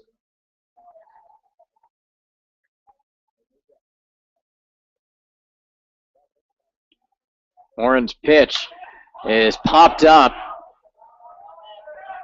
out into the second baseman, Dorado, and he makes the catch, and the Broncos leave the bases loaded. At the end of 6, Broncos 5, Cougars 1. Looks like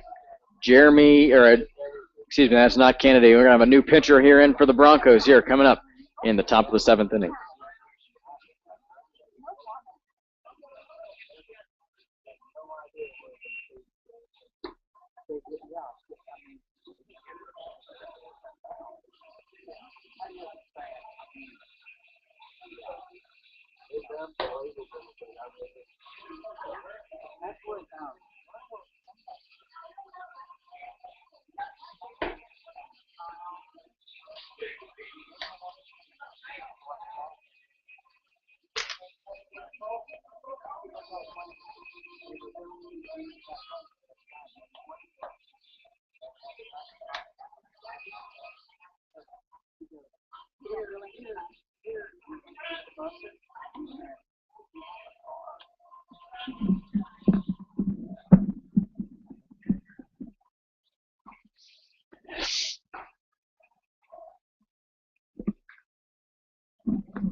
Your attention, please. For the Broncos, now pitching from the University of Texas, Tyler, number 23, Jake Beam. So new pitcher in for the Broncos, Jake Beam. For Denver, leading off the shortstop was Broncos. He pitched in Friday night's victory. Due up for the Cougars, Luis Carafilio, Travis Pete, and Ryan Darrow. First up is Carafilio, and he starts off behind in the count at 0-1. Avery on Friday night for Jake Beam, 2 innings pitched, 3 hits, a couple of walks, and 1 run given up.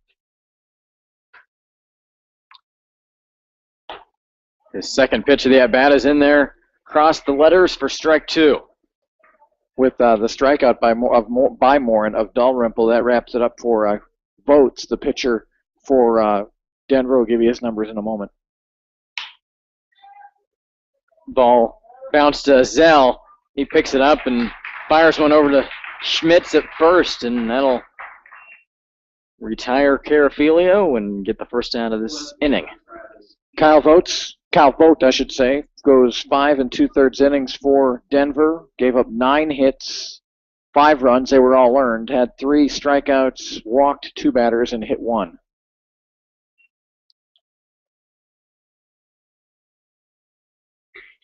Beam delivers ball 1. Got Travis Pete fooled there, and he check swings to even up the count at 1-1.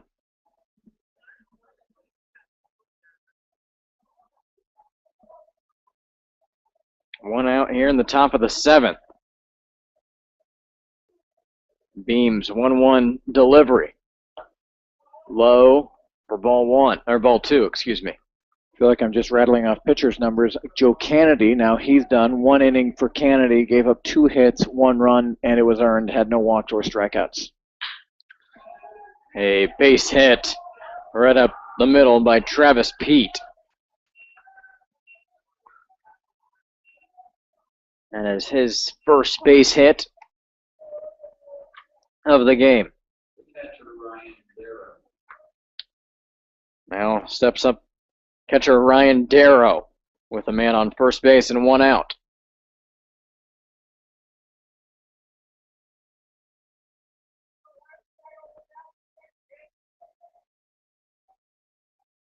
Jake Beam ready to go. Broncos pitcher, and he'll throw on high and inside for ball 1.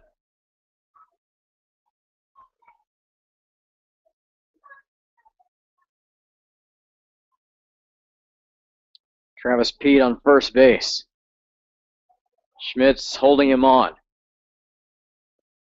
Beam comes home with it. He hits one over to Schmitz. It went right past his glove. Pretty good shot from Darrow, and the Cougars have something working here in the top of the 7th. Darrow will be credited with a base hit there. That was a tough play for Schmitz down at first base, and yeah, Avery, Denver first and third here with just 1 down. Beam looking to try to induce Hunter Brown into maybe a little 6-4-3 action here. Leadoff hitter Hunter Brown. It's 1 for 3 on the night. Pitch from Beam in there for a strike. Gets ahead of Brown here early, 0-1.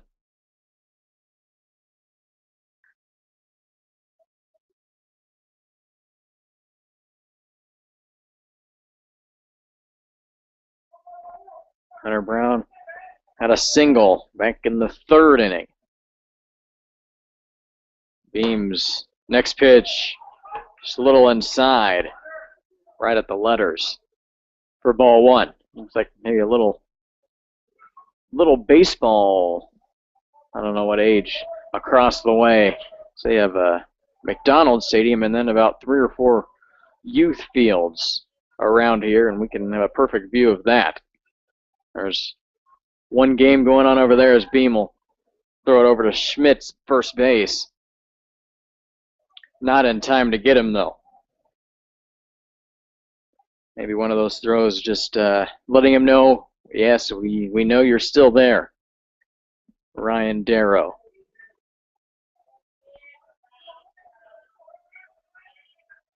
One and one. And Beam hits Brown, and that'll make the bases loaded here in the 7th. And here comes Chad Gerwick, the Broncos manager, to talk with the infield on what to do here with the bases loaded. 5-1 our score. We're in the top of the 7th inning. The Broncos have led throughout, jumped out to a 4-0 lead through 2 innings of play. Denver scratched one across in the top of the 6th. Dorado was able to answer that in the bottom half of the 6th to make it 5-1, but Avery, bases loaded, 1 out. We've seen these Broncos in tough situations early in this year, and one thing I've really enjoyed from the squad early on, no panic, no sense of panic from these guys, and I'm sure Coach Gerwick just telling them, Bear down, see if you can induce a ground ball, and get an out wherever you can. We saw Hayesville give up several opportunities to record outs. If you have a chance to get an out, take it. These Broncos know the game's not over because they have came back in both of their 2 wins this season so far. So they know game's not over until you get that 27th out. Beams, first throw to Jaron Donato is fouled off the back screen for strike 1.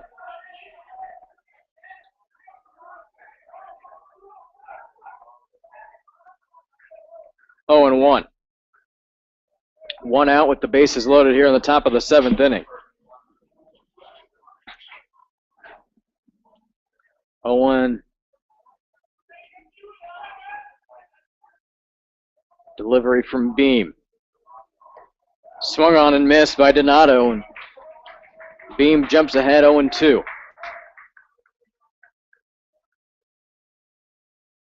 Donato 1 for 3 and a double just last inning in the 6th.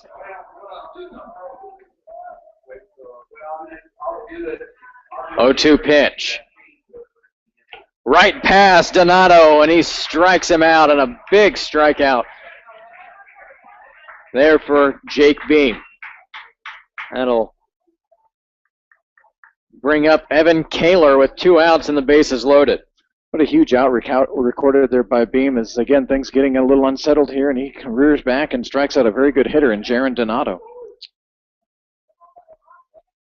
Just 1 more out, and they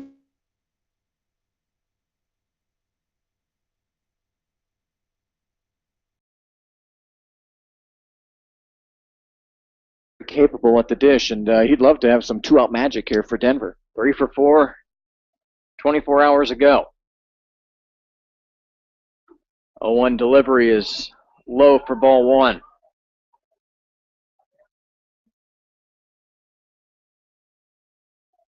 One and 1, 2 outs. Bases loaded. Next throw from Beam is low. And a good stop there from Knight, saving a run, and that would have advanced both runners as well as he stopped that, what could have been a wild pitch. 2-1. 5-1 Broncos. And a high inside ball, and it is 3-1. And now Jake Beams really got to lock down here and throw a strike. 3-1, 2 outs, bases loaded. A ball scores a run. Next pitch is low, and that'll bring home Travis Pete. And a run for the Cougars. An easy RBI for Evan Kaler. Really wasn't close on 3-1 as he knew it was ball 4 and trots down, gets an RBI, and now the go-ahead run comes to the plate here in Matt Crispino. Crispino looks like 1 for 2 as Beam delivers a strike. 0-1. Things getting interesting here in the top of the 7th. Not an interesting that the Broncos want to see. Up 5-2. Next pitch from Beam, low for ball 1. 1-1 pitch to Matt Crispino. In there in a line drive, foul off the left side. Just ahead of the El Dorado dugout there, but that was a screamer foul. Glad there's no seats over in that area. I would have taken. I don't even know if you would have been. Some of those times, make sure you're watching the game. Well, sometimes even if you're watching the game, it's not enough time. 1-2 as the umpire calls time. 2 outs, bases loaded.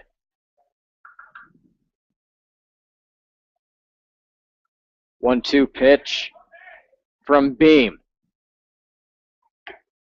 Outside the right-handed batter's box and ball 2.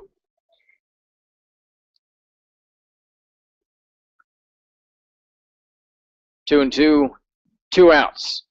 Pitch low, and that'll make it a full count with the base runners running. Anything in the gap, and this game is tied.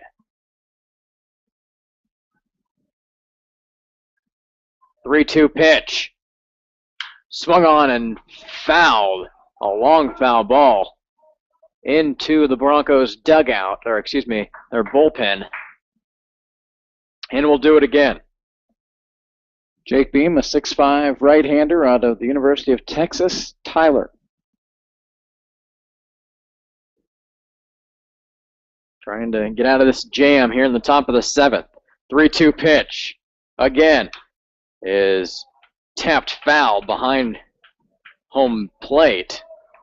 And we'll reset. Nice job by Crispino hanging in there and keeping the pressure on Jake Beam, forcing him to keep throwing strikes because another walk means another run for Denver.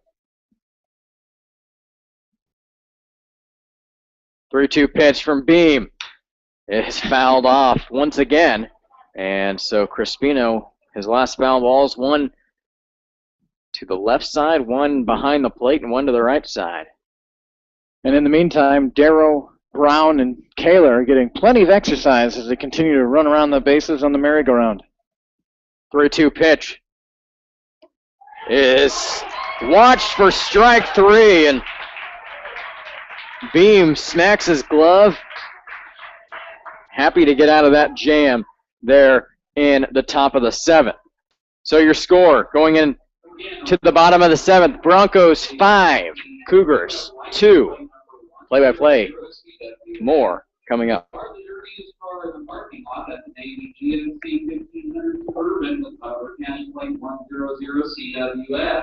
We got your car wash tokens courtesy of Black Construction's Car Washes at 2400 West Central, 622 North Line, 1350 North Main. Look for the window barely open right in front here, and they just got collected. Speaking of things that some of you may want to collect, I'm reaching into the bucket with the 50/50 tickets. Get out that gray 50/50 ticket. Tonight,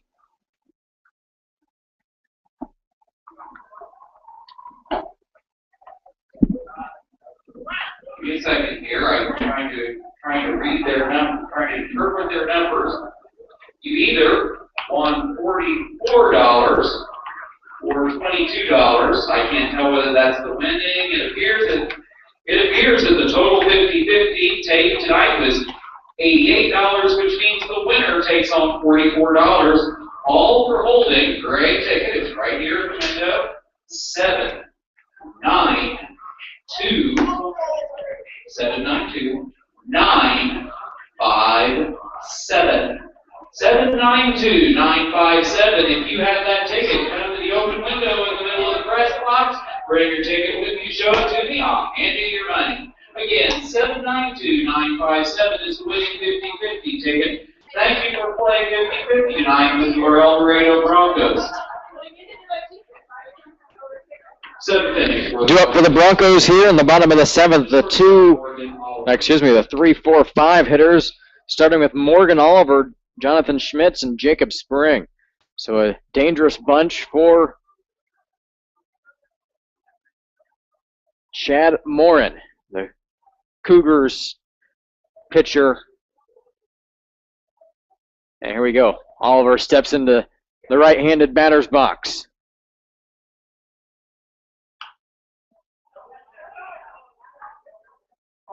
As a ball is fouled.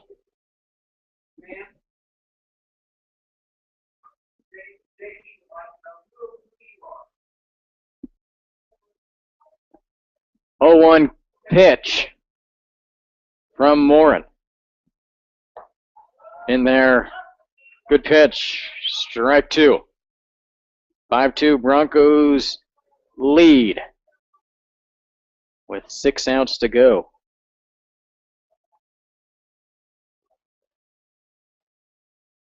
Morin's next pitch outside for ball 1.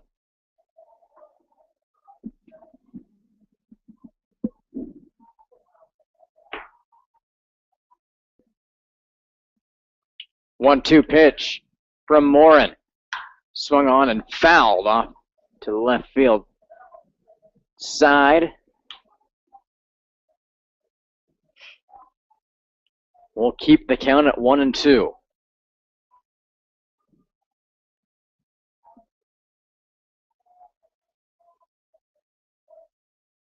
Chad Morin, like we said, from Clarkson University. His 1-2 pitch, low in the turf for ball 2. Of course, we're used to saying in the dirt or whatnot, but it's a turf infield here. So we talked about it last night on the ride home, and we think, yeah, it's got to be in the turf, even though we're used to saying in the dirt. Morin's 2-2 pitch, swung on to the left side, and foul. Good job there from Morgan Oliver. Little things, he fouls one off to the left side, but he didn't stop running until he turned around as he had crossed first base. And one of those things that coaches always say, once you hit it, start running, and that he did there. Yeah, he ran hard all the way through the base. And now he trots back to home plate. Looks like Dane Berman is warming up down in the Denver bullpen. Berman is the designated hitter for the Cougars here tonight. Ryan Darrow telling Chad Morin something at the mound, and now there we go, 2-2 pitch to Morgan Oliver is across the letters, just a bit out.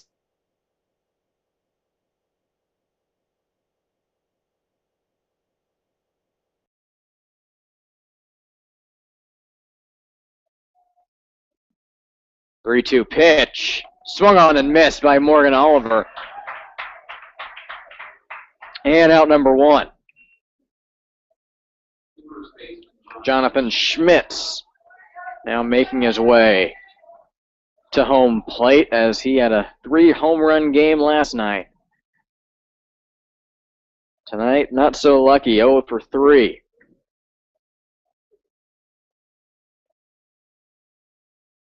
Two ground outs to third baseman Crispino, and a strikeout as the first pitch from Morin is a ball. 1-0.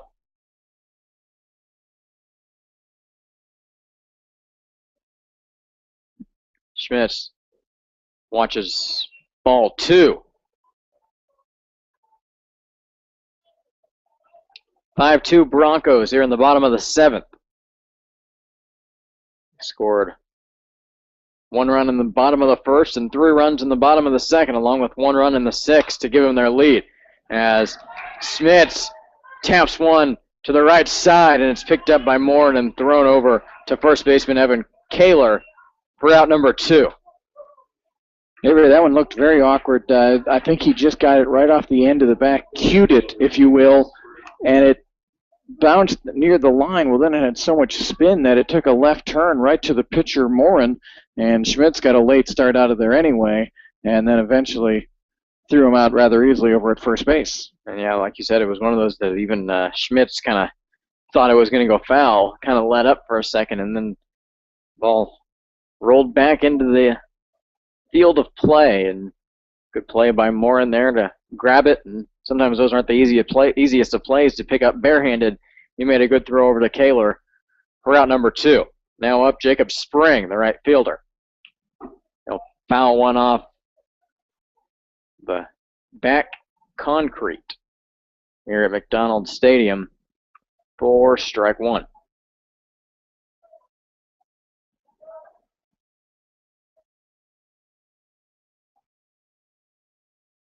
Two outs here in the bottom of the 7th.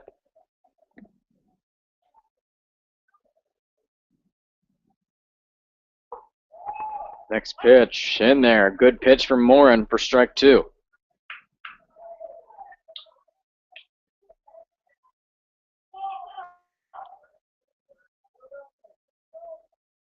Oh-2 pitch from Morin. In there, strike 3. As Spring goes down swinging, and so does this 7th inning. Broncos lead going into the top of the 8th Broncos 5, Cougars 2. Final 2 innings coming up here from McDonald Stadium. Back to the Dorado Broncos.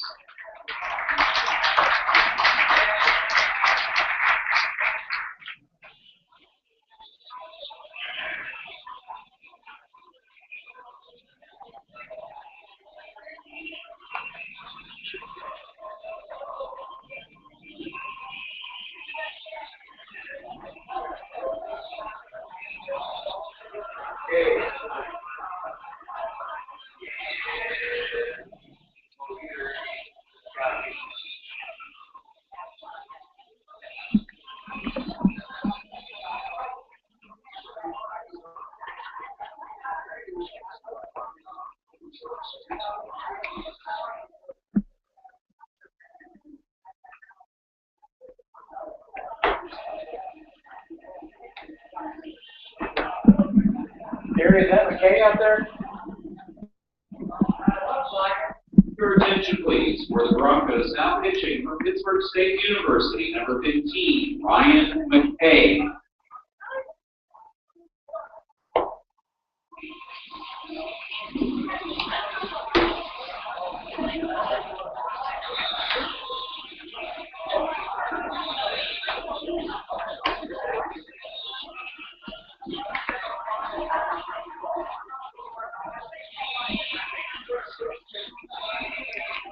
Broncos lead 5-2, looking to start this young season with a 3-game winning streak. Now doing the pitching duties for the Broncos, Ryan McKay out of Pittsburgh State, now doing the play-by-play duties for our final 2 innings of this game. Kirk Hayden. Thank you, Avery. Top of the 8th inning, Broncos on the rail, 5-2. 5 runs, 9 hits, 1 error for the good guys, and 2 runs, 6 hits, no errors for Denver. McKay from Pittsburgh State on the hill, and his first pitch is a ball, a little bit high, as he deals with Skylar Rath, Dane Berman, and Luis Carafilia.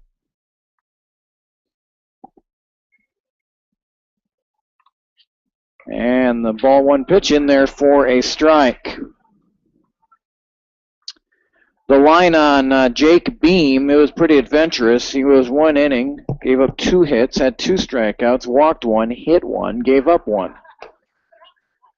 And got out of a bases-loaded jam with a big strikeout of Matt Crispino looking in the bottom of the 7th inning. Excuse me, the top of the 7th inning. McKay ahead, 1 ball, 2 strikes to Rath. And Rath will call time. Hope you're enjoying the webcast online for free, youtube.com. Search Kurt Caden, subscribe to the channel for free, and you can watch all the El Dorado home baseball games. Tomorrow night's game with Hayesville, we found a Hayesville site on YouTube. If you search for Hayesville Aviators, we did not hear any audio as the 2-2 pitch is fouled off. But if you're wanting to watch the Broncos tomorrow night, there will be video, but of course, without audio, it could be confusing if you're not watching from the get-go, but it's better than nothing. And just a quick shout-out, looks like John McGowan listening from, I'm probably going to butcher this, Esto, Florida. Yeah. So how about that? I'm sure some relation to Jeremy McGowan, who scoreless ball. There's one nub down to third to Azell. That thing had a ton of spin on it. It's probably going to go as an error on Azell. Rath hit that one to third. It had some spin, but still probably a play Azell would make. But an error on the third baseman, Trevor Azell. And that'll bring up Dane Berman. Yeah, Jeremy McGowan, Avery, we were raving about him. 5 innings tonight, gave up just 2 hits. He walked 1, struck out 4. He hit 1 batter. But the best number of all, the goose egg in the runs allowed column. He was really good tonight. The only one that counts, right? And I think he was anticipated to only go 4 innings tonight, but he was really cruising along. In fact, you know, I know it's been Coach Gerwick's mantra here early on, not letting the starters go too terribly long, but I think he could have gone a ways with McGowan as the first pitch to Berman gets away from Cameron Knight. That'll be a pass ball on Knight. But McGowan was really very good tonight. We look forward to seeing him again. Ramsey is pinch running, Chris Ramsey. So he's out at second base for Rath. 1-0 pitch coming up to Dane Berman. 5-2 El Dorado, and Berman slaps one to the right side. Schmitz gives it a chase, but it will elude him, and it'll be strike one.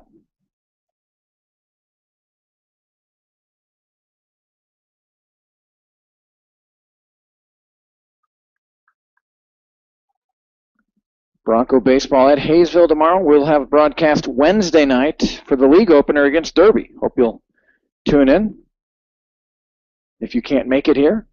And the pitch, 1-1 pitch, is outside, ball 2.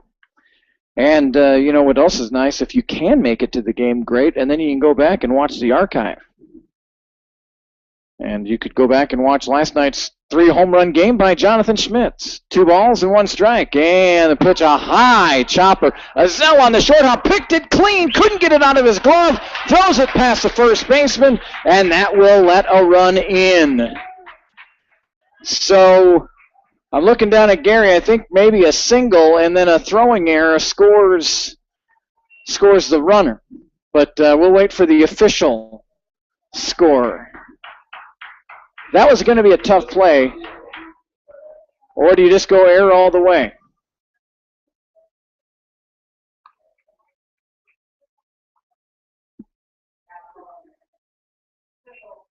So a single, it is going to be a single. So Berman will get credited with a single, and the run scores. So no RBI given to Berman. Ramsey scores on an E5. So Rath got on board with an error on Azell. Ramsey comes in and pinch runs. He scores on an error from Azell. As we get a mound meeting here, Avery, as the score is 5-3 now. Azell made a tremendous, I didn't think he had any chance, but when he picked it clean off the turf, which is not an easy thing to do, he had a very good shot at the runner, but couldn't get it out of his glove, and then, it was going to be a very tough play. Whenever he got it, it was almost like a double clutch, and the first time he went for it, he kind of lost control of it, regained, and by the time he threw it, really had to throw it quick, which altered this throw. So Berman will be credited with a single but no RBI. He stands at first base with nobody out. And it's 5-3, El Dorado. Louis Carafilio at the plate, and he looks at ball 1. And this is, we're not used to seeing El Dorado relievers falling behind, but that is exactly what they've done in the last couple of innings, and Denver hitters are getting the advantage as Carafilio smokes one to right field, but it's going to be foul. 1 ball, 1 strike, top of the 8th inning. El Dorado 5, Denver 3. The Broncos charged out to a 4-0 lead, but single runs for Denver, I should say, in the 6th, in the 7th, and now 1 here in the 8th has made it a 5-3 game. The Bronco offense has gone a little quiet again. Here's a hit first base. Schmitz fields, spins over to second for 1. No chance for the double play, so a fielder's choice and an important out for El Dorado.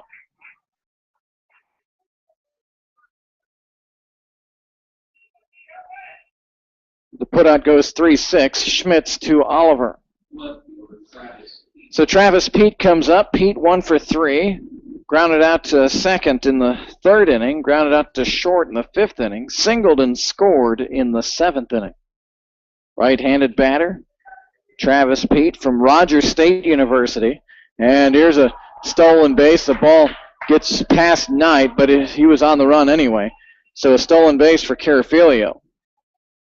Taking a page out of the El Dorado playbook there. It's a big steal there. It breaks up any double play chances. Pete, the number 8 hitter, starting left fielder tonight for Denver. El Dorado won last night 8-5. They lead here 5-3 in the top of the 8th. McKay at the at the belt and waits too long, and Pete will call time. We saw Ryan McKay here on Friday night as he delivers a pitch way outside, and that'll be a wild pitch, and that will send Caraphilia over to third.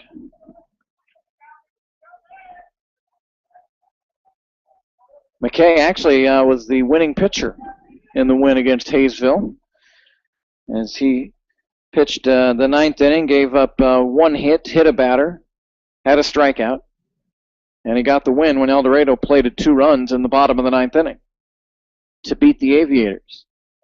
2 balls and no strikes, and the pitch outside again, and ball 3. So some issues. Boy, Beam struggled in the 7th inning, got out of a bases-loaded jam. Kennedy gave up 2 hits and a run in the 6th inning. And now 1 already across here against McKay in the 8th. The 3-0 pitch, and he bounced that one in there, ball 4. So this has not been the makings of a great defensive inning for El Dorado. 2 errors and a walk. Just 1 single so far in this inning, Avery. And Denver's already got 1 across the board, and they've got runners at first and third, and looks like we're going to have a pitching change. Can you tell who's coming in here? Chase Golzo. And Chase was so good last night. We'll give you his numbers in a moment. 5-3 in favor of El Dorado. We'll tell you about the new pitcher right after a brief timeout here. You're listening and watching to El Dorado Bronco Baseball.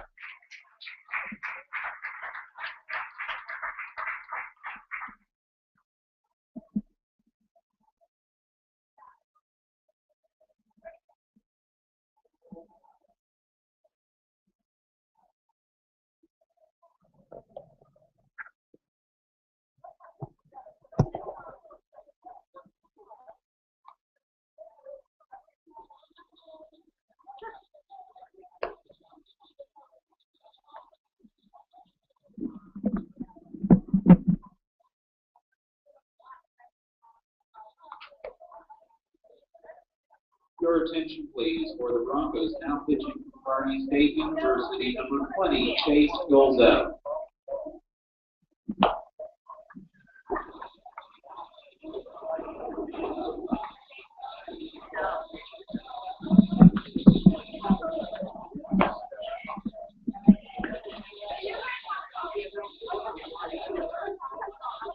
And welcome back. Exciting El Dorado Bronco Baseball. Hope you're enjoying our webcast for free on YouTube.com.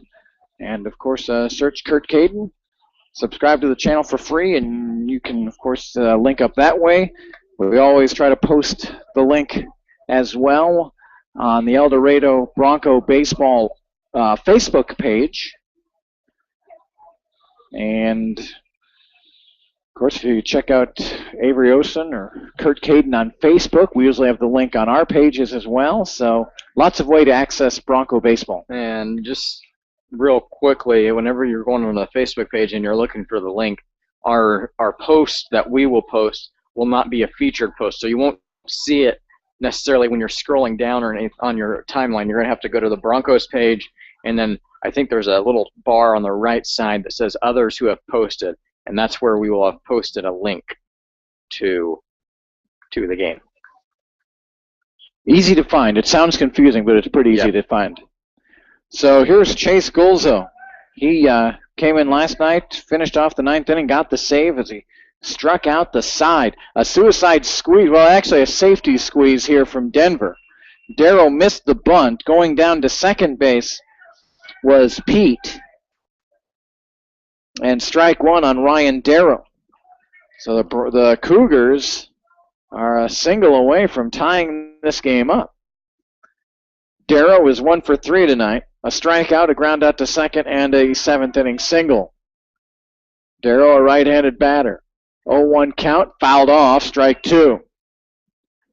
Chase Golzo from the University of Nebraska, Kearney, 6'3", 175-pound right-hander out of Grand Island, Nebraska. And he's called on into a very difficult situation here. but ahead of Darrow, 0-2. Gulzo takes a deep breath, fires, strikes out. Darrow swinging. And we've seen these Broncos wiggle out of some trouble spots tonight ever since McGowan left. He didn't have any trouble spots, really.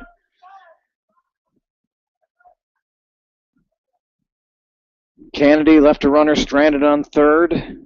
Beam stranded, the bases loaded. And now Gulzo is trying to clean up here for McKay. And the first pitch to the leadoff batter, Hunter Brown, is fouled off. Just 1/3 of an inning for McKay. He's given up 1 run. The 2 runners on base are his responsibility. 0-1 to Hunter Brown. Brown 1 for 3 tonight. He was hit by a pitch his last time up. Gulzo. Boy, smoke, Avery, right past Brown. He was he was swinging as that ball was going into the mid of Cameron Knight. Now you wonder, do you even mess around with a waste pitch here? Gulzo way ahead at 0-2, but his fastball last night and tonight has been dominating. 5-3, El Dorado. And time called by the center fielder, Hunter Brown. Brown plays his ball at William Jewell. He's from Highlands Ranch, Colorado. 6 foot, 180-pounder.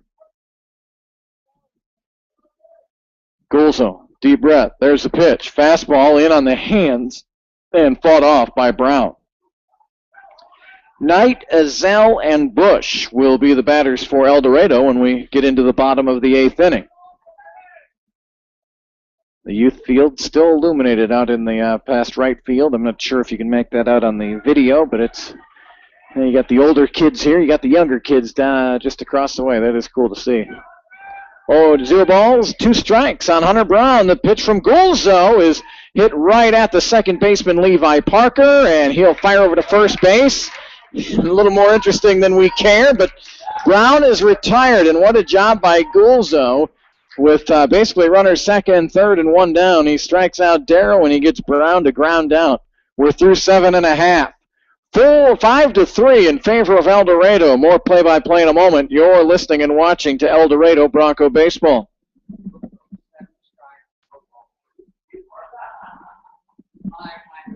Indeed.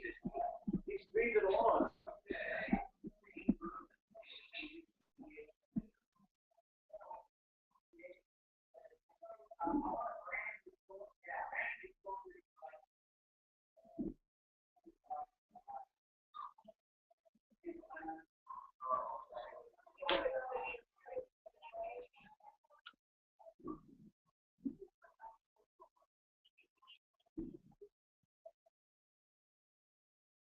Your attention, please. Changes for Denver. Number 24, Dane Berman moves from designated hitter to pitcher. Chris Ramsey, who ran for Brad in the 8th inning, remains in the game in right field.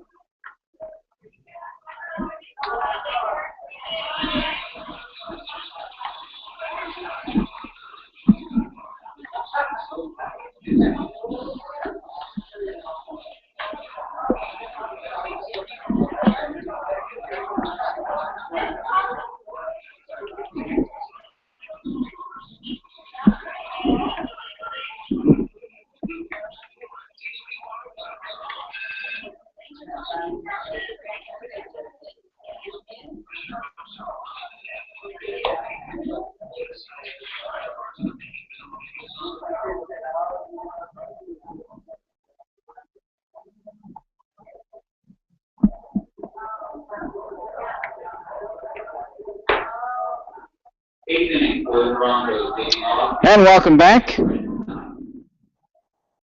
New pitcher in the game is the designated hitter, Dane Berman.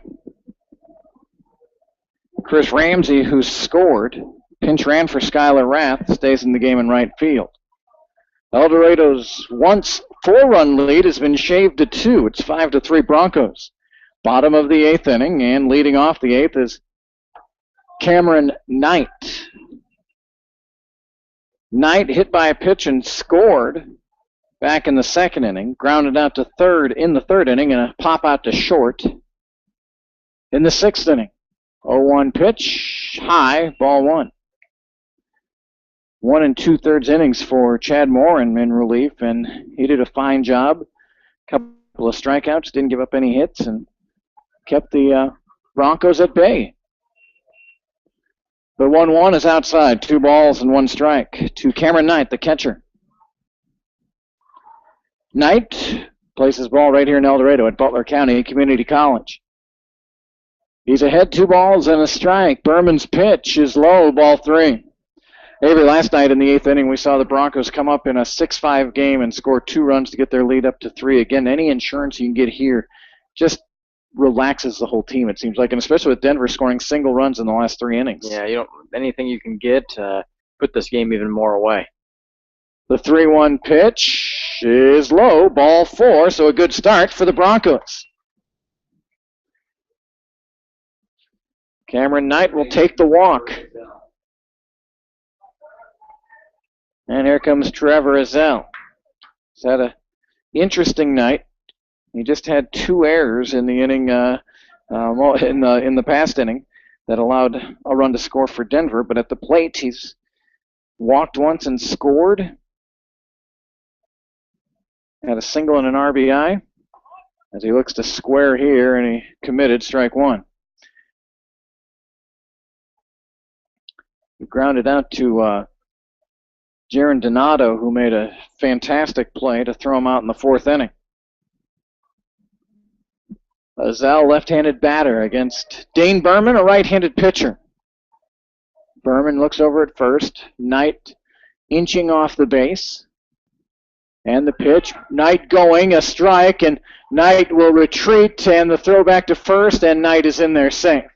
A little hit and run, and I think Knight realized he probably wasn't going to make it to second, so he put on the brakes and quickly got back to first base, and Azell is in the hole 0-2. Right as Ryan Darrow there was about to throw the ball, give you a visual here, Cameron Knight was about halfway to second base, so he was definitely going to be thrown out if the ball would have been, if it would have been even just a good throw to Donato, a second. No outs here in the 8th. Knight opened the inning with a walk. Azell, the starting third baseman, down 0-2 in the count. Berman's pitch, and it was close, but just off the plate. 1 ball, 2 strikes. Landon Bush would be next.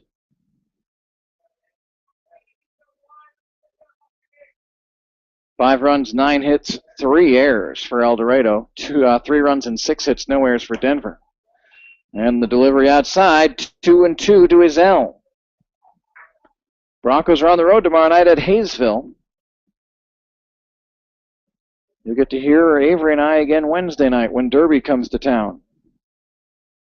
2 balls, 2 strikes. Knight over at first base, and the pitch, and Azell will spoil the pitch as he slaps it foul.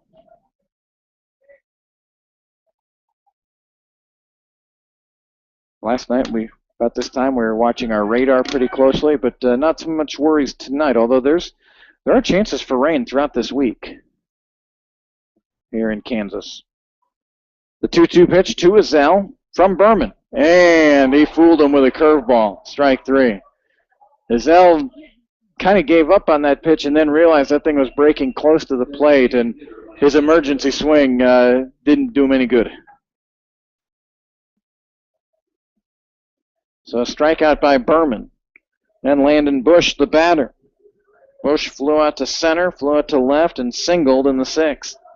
His 4th at bat of the game.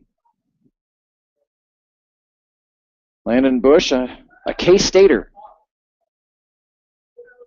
Back-to-back left-handed bats here for Chad Gerwick.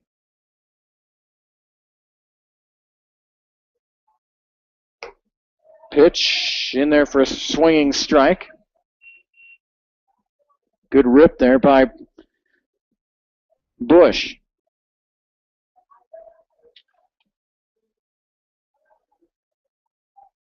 Berman delivers, and low, and a nice job by Darrow to block it and keep it in front. Did a good job moving his feet.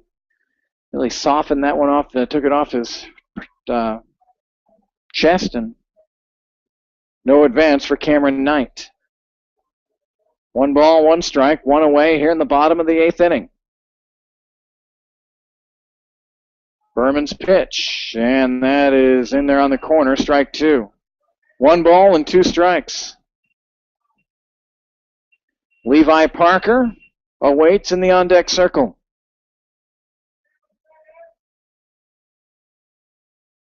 Berman on the hill, ahead 1-2, and a look over, and Knight will trot back towards first base. Here we go now. Bush is set, so is Berman. The pitch, and blew it past him. Good fastball there by Berman. And a second straight strikeout. So a walk followed by swinging strikeouts, 2 away, and Levi Parker comes up. Parker with a 2-for-3 night, 1 RBI, a stolen base, a run scored, and a strikeout. Parker Friday night was the leadoff batter for El Dorado, was the number 2 batter last night, dropped to number 9 tonight, but has responded with a 2-for-3. Like I said, a run scored and an RBI. Cameron Knight stands down at first base.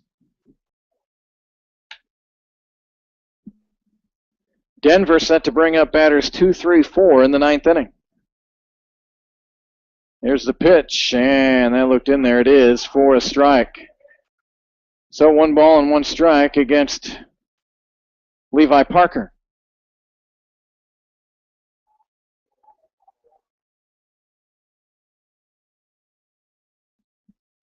Parker, left-handed batter, and he squares around. That'll bring the third baseman Crispino in a step or 2. Pitch was a ball, and it's 2-1.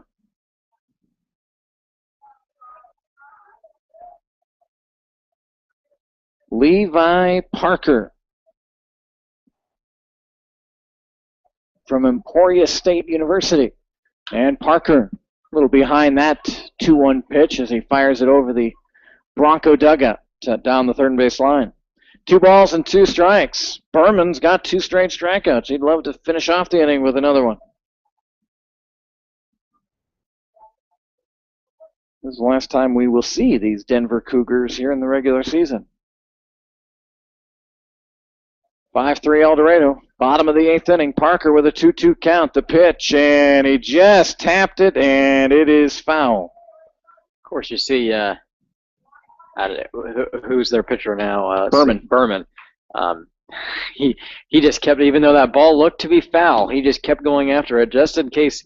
We've seen a couple of the balls that have seemed to be fair, seemed to be foul, and they've gone either way. So he went for that ball until he saw the umpire put his hands up. Back here, it looked like it might go fair as Parker spoils another pitch from Berman. What I love about players at this level is, I mean, they can DH, they can pitch, they can play the field, they can run, they can play multiple positions. Berman steps off. Knight causing him a little nuisance over there. Cameron over at first base. 2 away here in the 8th, and the 2-2 pitch to Parker fouled straight back. And the fans below us thought that was going through the net right into their chest. Natural reaction when the ball is coming back at you. Although there's a net there, you still got to still flinch. You still got that reaction. So another 2-2. Good at bat here by Levi Parker. Berman trying to figure out what he can throw to get rid of Levi. Berman's got the sign. Darrow setting up on the outside corner. The pitch is outside just off the corner, and that makes it a full count. So Cameron Knight will be on the move here. Sam Lane waits to get another chance here if Levi can get aboard. 3 balls, 2 strikes, 2 outs, bottom of the 8th. Broncos 5, Cougars 3. Berman's pitch is fouled off again by Parker.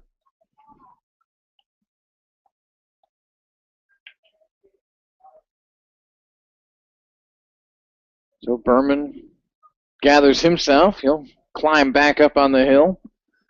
Levi Parker settles into that left-handed batter's box. 3 balls, 2 strikes.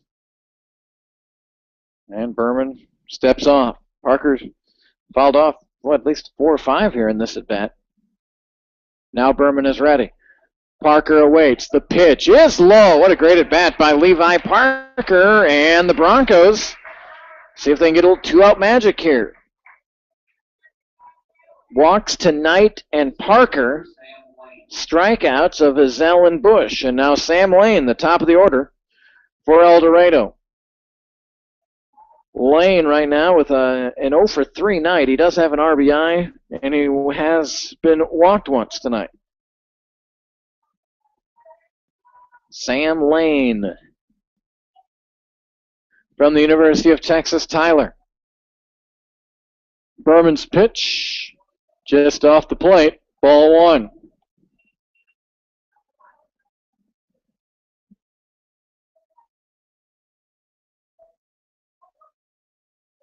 Sam's got good speed. We've seen him leg out a few infield singles already in this very early part of the season. Sam in the right-handed batter's box will foul one off out of play. 1 ball and 1 strike. Quite an interesting promotion I've got to tell you about here in a moment. Another on this day in baseball history. 1 ball and 1 strike. Berman brings it home. Lane hits it to shortstop. Carafilio's got it for just flipped.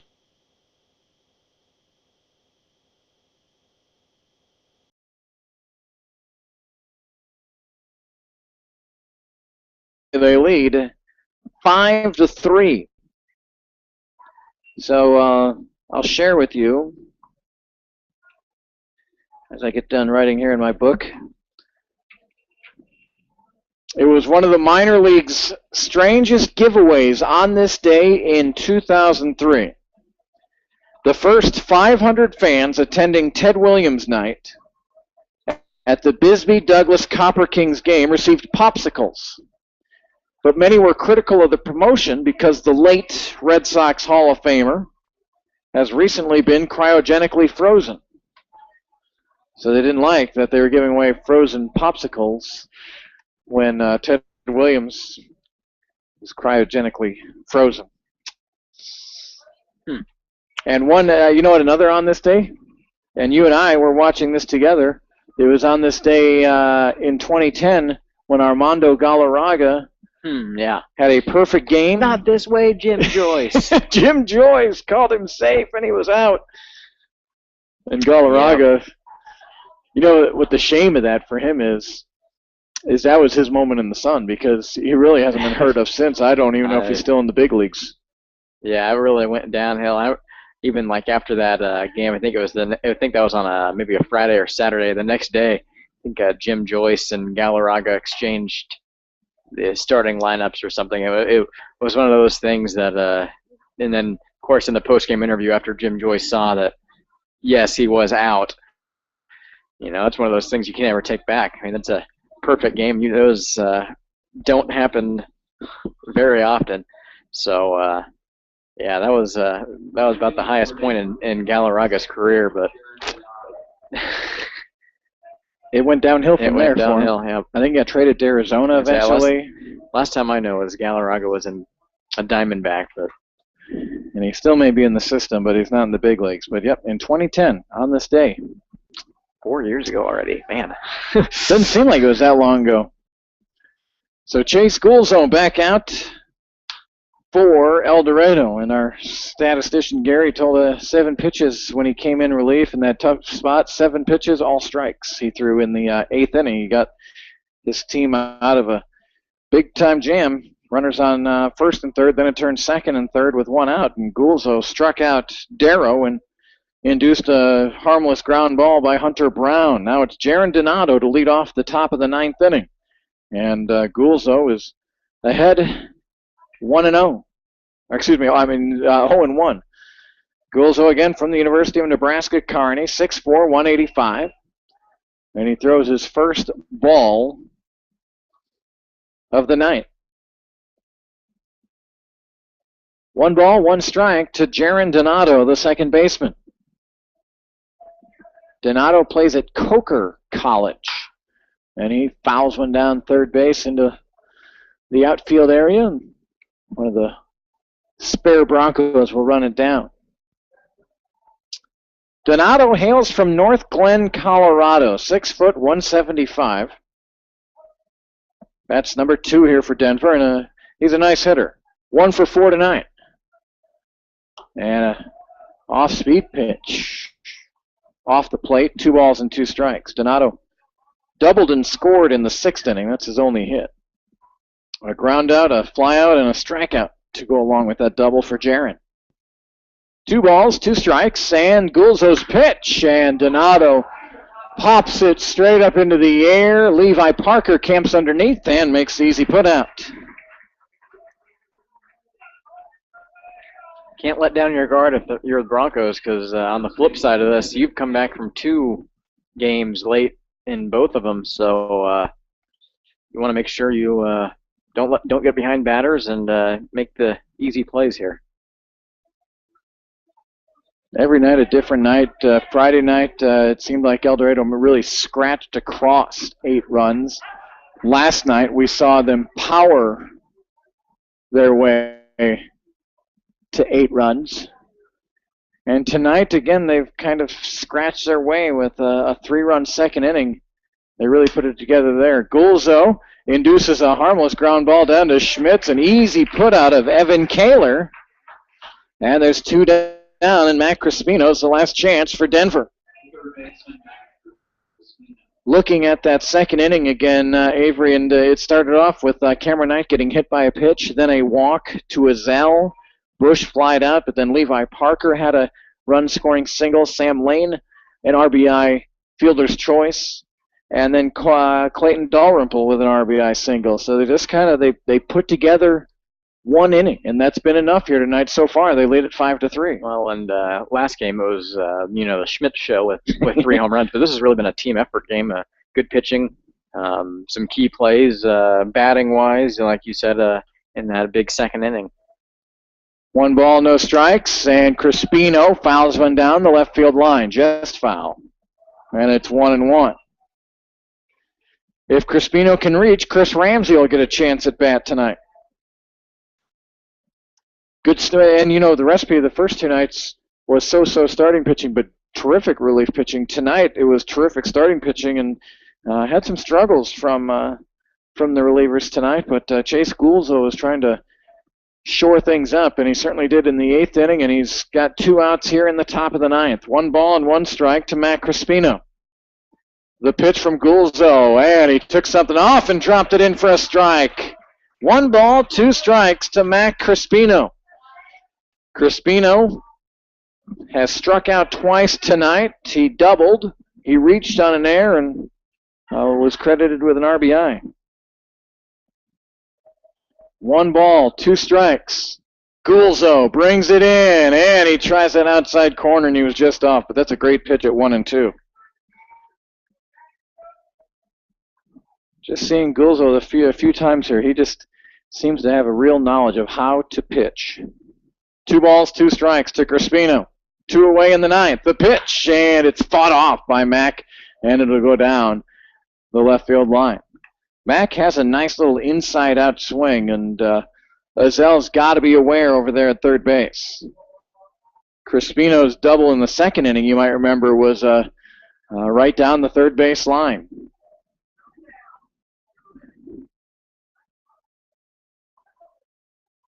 Two balls, 2 strikes.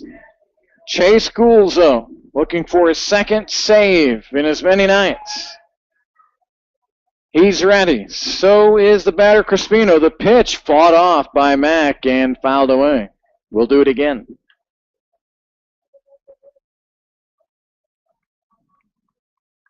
Five to 3, El Dorado. 1 run in the 1st, 3 in the 2nd, and 1 in the 6th. The pitch from Gulzo, and another foul ball by Crispino. Denver scored single runs in the 6th, 7th, and 8th. –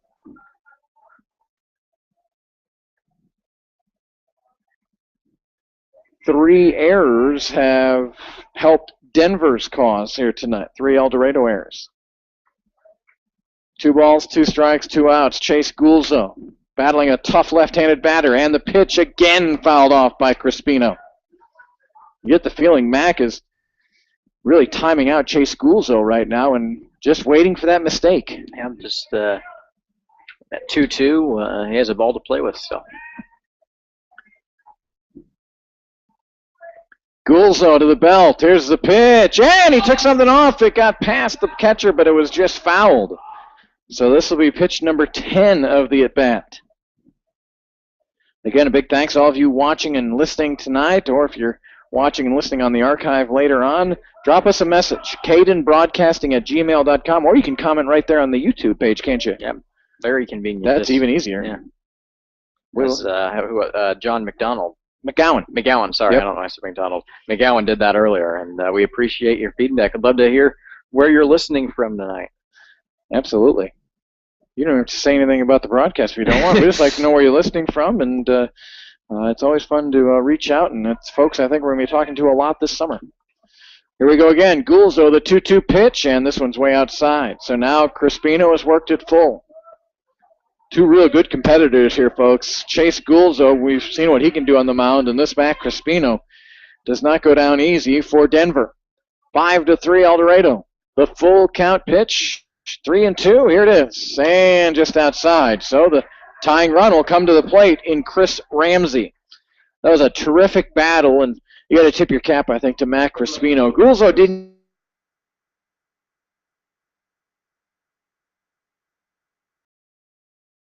Bat, and now the Cougars are one swing of the bat from tying this game with the tying run at home plate. Chris Ramsey was in the starting lineup last night. He went 0 for 4 with a walk. Struck out 3 times, including the 3rd out of the game to Gulzo last night. So here he is again, another opportunity against Chase Gulzo. 2 outs, and Crispino down at first base. A 2-run lead for El Dorado. Gulzo brings it in, and a hit over to second base, over Parker's head to right field. Nice job by Ramsey. And the inning's still alive here for Denver, and they'll bring up Dane Berman.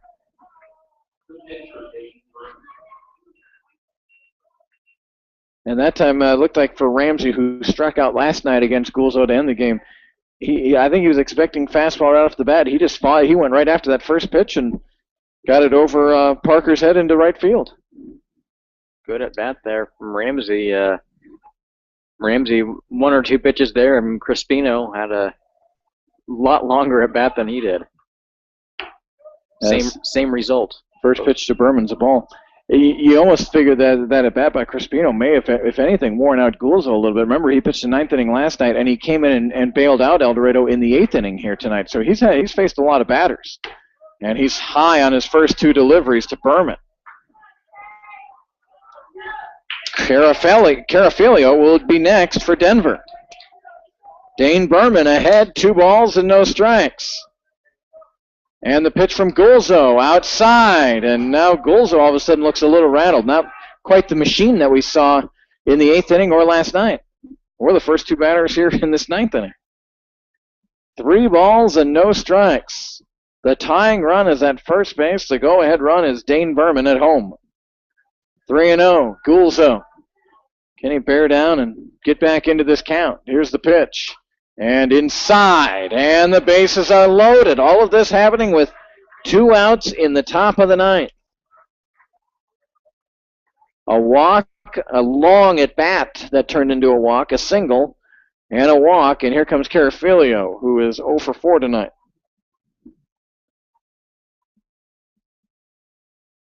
And Chad Gerwick visiting with the umpire.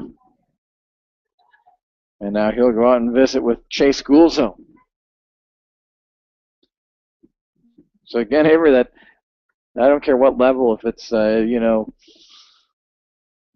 League or high school baseball, college ball, Single A, double A, triple A, Major League Baseball, that 27th out is always, more often than not, the trickiest out to get. Cougars have done a good job getting a rally here, and go-ahead run standing on first base now.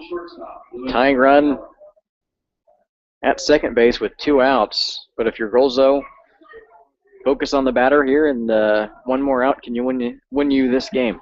Gulzo still in line for the save. McGowan in line for the win if Gulzo can get one more out here.